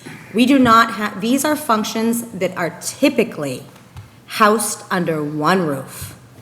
Now, when we were talking about the administrative functions of the school and the town, I understand from the superintendent, she's not interested, that's fine. But the administrative functions being under one roof, this town is suffering from operational difficulties. Part of the reason it suffers is because who is supervising, who is overseeing, where is their oversight, where is their dialogue, where is their interaction, why are we walking across the street all day long to go to accounting and drop off things? It is very, very inefficient and is so outside the norm. I would echo what the town manager has said, and in addition, I really want to give the perspective of an elected official who chose to sit in the empty planning seat for far longer than I wish I had to keep that department running. It is to call it a major operational obstacle is profoundly underselling the problems. The problem is not just people going to the wrong building. The problem is not just that in the middle of winter, we're making people the employees physically move between separate buildings Across the state highway. Yes. It's not even just direct, obvious managerial issues. There's a culture problem that arises. There is an us versus them, and I'll tell you what, depending which building you're speaking to, it really makes sense that the other building's the one at fault, and I don't think it's either of them. It's not that Ritter's the problem child, it's not that Town Hall's the problem child, it's that they don't live together, and the issue, it is creating not only operational issues, but it creates a culture issue. And for a town that has struggled to maintain reliable employees over a longer period of time in recent years, we cannot afford that culture issue. That culture issue costs us actual money, not just in hiring, and not just in retention, but people can't work together well. They don't get along as well. There are huge issues, and that is I can't stress enough how much of a problem, having sat there and watched it as a semi-outsider, semi-insider, it is a need. It isn't a want. Things are not operating correctly. It is a need in the same way the correct number of bathrooms is a need. Yes, you can you can just kind of trade off and wait a long time to use the bathroom if you have to, but you're not going to keep employees, and they're going to be unhappy, and there's going to be some mess caused by it. I think we were in the municipal building committee, the other iteration where we had the school and the town functions were all going to be at Ritter, and this building was going to be meeting places and things like that, maybe PAC, we weren't sure. But, so I think I think we've always had that, trying to bring it all together, trying to make it easier, and to me, for the employees, to make it a professional spot where they feel like they're being treated like professionals rather than being like, oh, go over there and just try to do your best. Was it a few years ago, the employee that had a cracked window in her office? He's the planner, Marjorie. Yeah. She told me. Window's still cracked, by the way. Yeah. So it's got to be done. We spent a lot of time looking at historically on how to get the right pay, the right benefits, and all that for employees to make sure that we're keeping them for those reasons. But if your infrastructure is bad, you're going to lose people because that's going to happen. Tom, appreciate it. So I think we're all getting this, we're on the same page. I think the committee, it has been concentrating on that function of getting town administration together, okay? The thing that what I'm hearing and understanding is that in order to be successful, the folks are thinking that we need to think about more than just the town employees. Well, right now, our first charter to me is one of our main charters is to look at what is the town employees' needs. What do we need? What kind of a building do they need? Square footage wise and things like that. And then it's up to whatever the town would like to do as far as where that building would be, what that building would be, and things like that. I'm also hearing that there is a tremendous desire to do something for the community at large. And that if this committee can come up with a plan that would help the community, whether that is a single building, whether that it is multiple buildings, it would be, we will have a better chance of success in our total plan. Now, understand, having only been in this town for over 30 years, I do remember there was a great plan, and it included a new library, a new public safety building, a new police and fire department, and there was one figure given to that, and of course that was voted down because it had a dollar figure to it, and then we proceeded to build them individually, and the cost was 3 times as much as that one single plan. I'd like to avoid that. I'd like to be able to have a plan, and that would be successful for all. What that plan looks like is to be determined, but I think the idea is, I appreciate the time everybody's putting in here, and the time is telling me that We need to get down to the square footage numbers, as well as look at a complete holistic community needs and come up with a plan for that as well. Do we, I don't think we're solving that tonight, It's a next meeting problem. but I will gladly entertain when we would like to have a next meeting for our group, but that's, because that's what I feel like. I feel like we're all walking out of here with a better idea of our charter, more than anything else. Now, it's a matter of, we can discuss what we wanted to go first, but it looks like we're gonna have a very packed agenda. And we're gonna blow my hour and a half, Yeah, my but- hour. You might want to schedule an hour 45. If we do first thing or two things, and we have to put the next one. Understand, That's fine. understand. Yeah, I'm okay if maybe we separate, although. Put it on there though, so we can. I don't know, would you guys have something for November town meeting for TCP? Okay, so no, we can wait till next meeting to vote on that. Okay, right? So, I appreciate everybody's time, but my deal, guys. I appreciate your time. And I know we can discuss, go round and round and discuss things, but I think what the main goal was to come up with what's our goal? Where do we focus?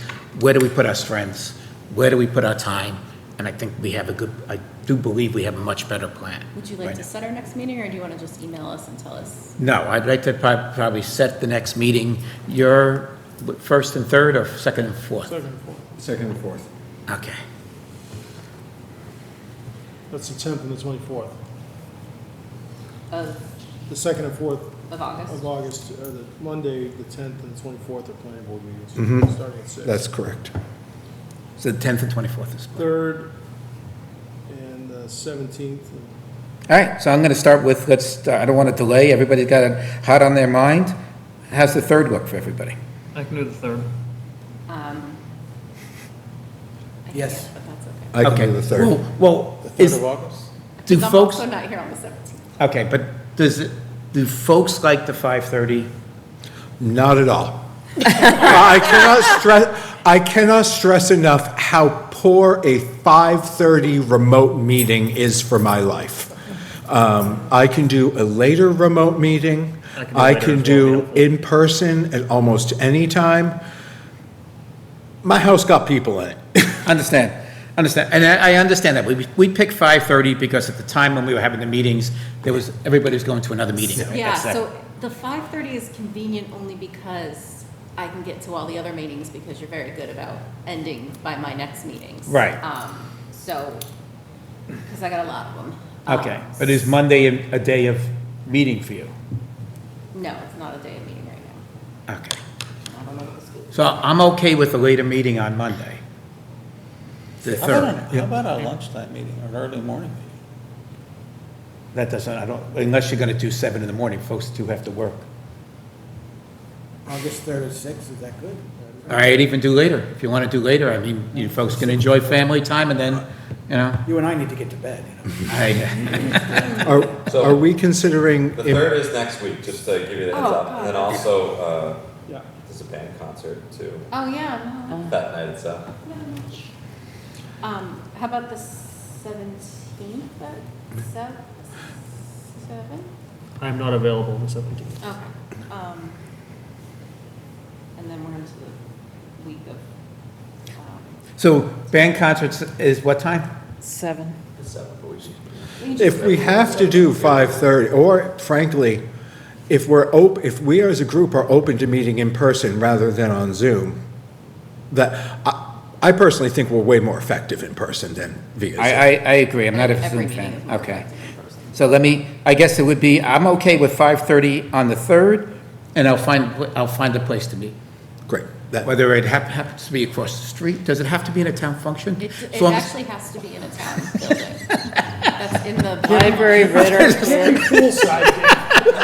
How many people are on our committee? house party it is. Roughly how many are on it? 8? There's 2 meeting rooms at Ritter. The one in the planning office would be tight, but you can cram 8 people in there. I've done it That's, before. planning office is fine, we've had more than 8 in there. Yeah, so if this room is taken, we have other options. There's a personnel committee, I think. In here? I don't know where, but it's on my calendar. Is the Personnel Committee meeting? On Monday? This coming Monday? Yeah, the Yes, 3rd. This Do you coming know Monday. where? yeah. I meant at all. Okay, great, cool. I believe they're meeting at, their first meeting was at Ritter, so Up or down? down. Down. Then fine, if we did the planning. This room might be open. Okay, we still have to, I think, we still have to secure that probably with the, yeah.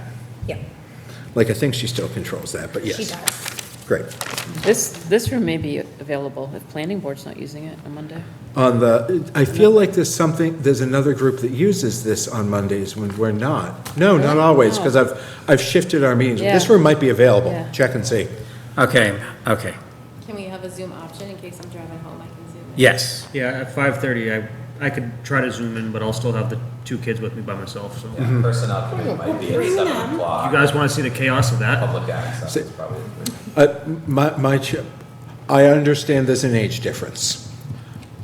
My children, man, are they used to, you're going to sit in this lobby on your tablet. This has been dragged to so many meetings. Okay, all right, fine with that. And I'm looking at the agenda is going to be to start concentrating on municipal, well, to nail down the town office spaces, and then to start working on other municipal, More, yeah, broader community. And a vote on the TCP in Brooks House. Yeah. Okay. Put them on there if we don't get to them. Okay. If we don't have enough information yet, we'll just punt them. Okay, all right. All right. That should give you guys something to work with. We'll just what? We'll punt. Punt? Go to the next. He wants us to be another 35 Drop years? back 20 and punt. No, I just mean if we don't, Are we if we good? feel like Can we need I? more discussion. It has to be, if we're going to vote on it, we need it on the Yeah, that's agenda. what I'm Yes. saying. But I'm gonna, if we're not ready to vote on it, Table.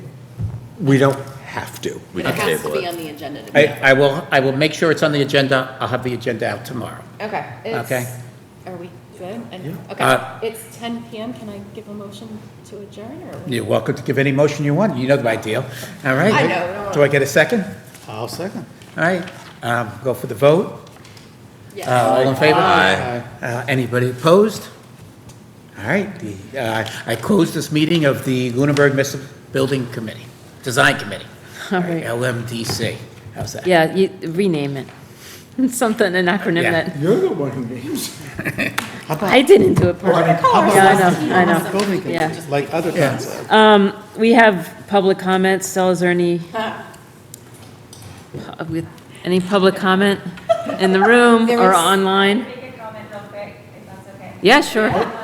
You need to, here, You need to borrow a mic. choose who you like more. Foot's asleep there from sitting for so long. Can I sit down? My foot's asleep.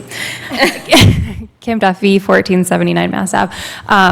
I came here, I didn't anticipate the meeting being so long, but I learned a lot by listening. I was involved in the master plan process, for those of you who didn't know. So I was involved in a lot of like the conversations about we need a plan. A lot of the public agreed with that. So I think in general like that, as well as my own opinion, like I agree with wanting a plan, but it's hard to do that. I also applaud the committees for making some decisions. I think that's what a lot of people are waiting for. You can spend a lot of time talking through it and having opinions and this and that, but I think ultimately, like, you have to come to a decision, and I agree, my opinion, like, from listening to it, it's time. And I support you guys voting on that for both TC Passios and the Brooks House. I did want to loop real quick back to the Mass Save event, because I did go to that as well.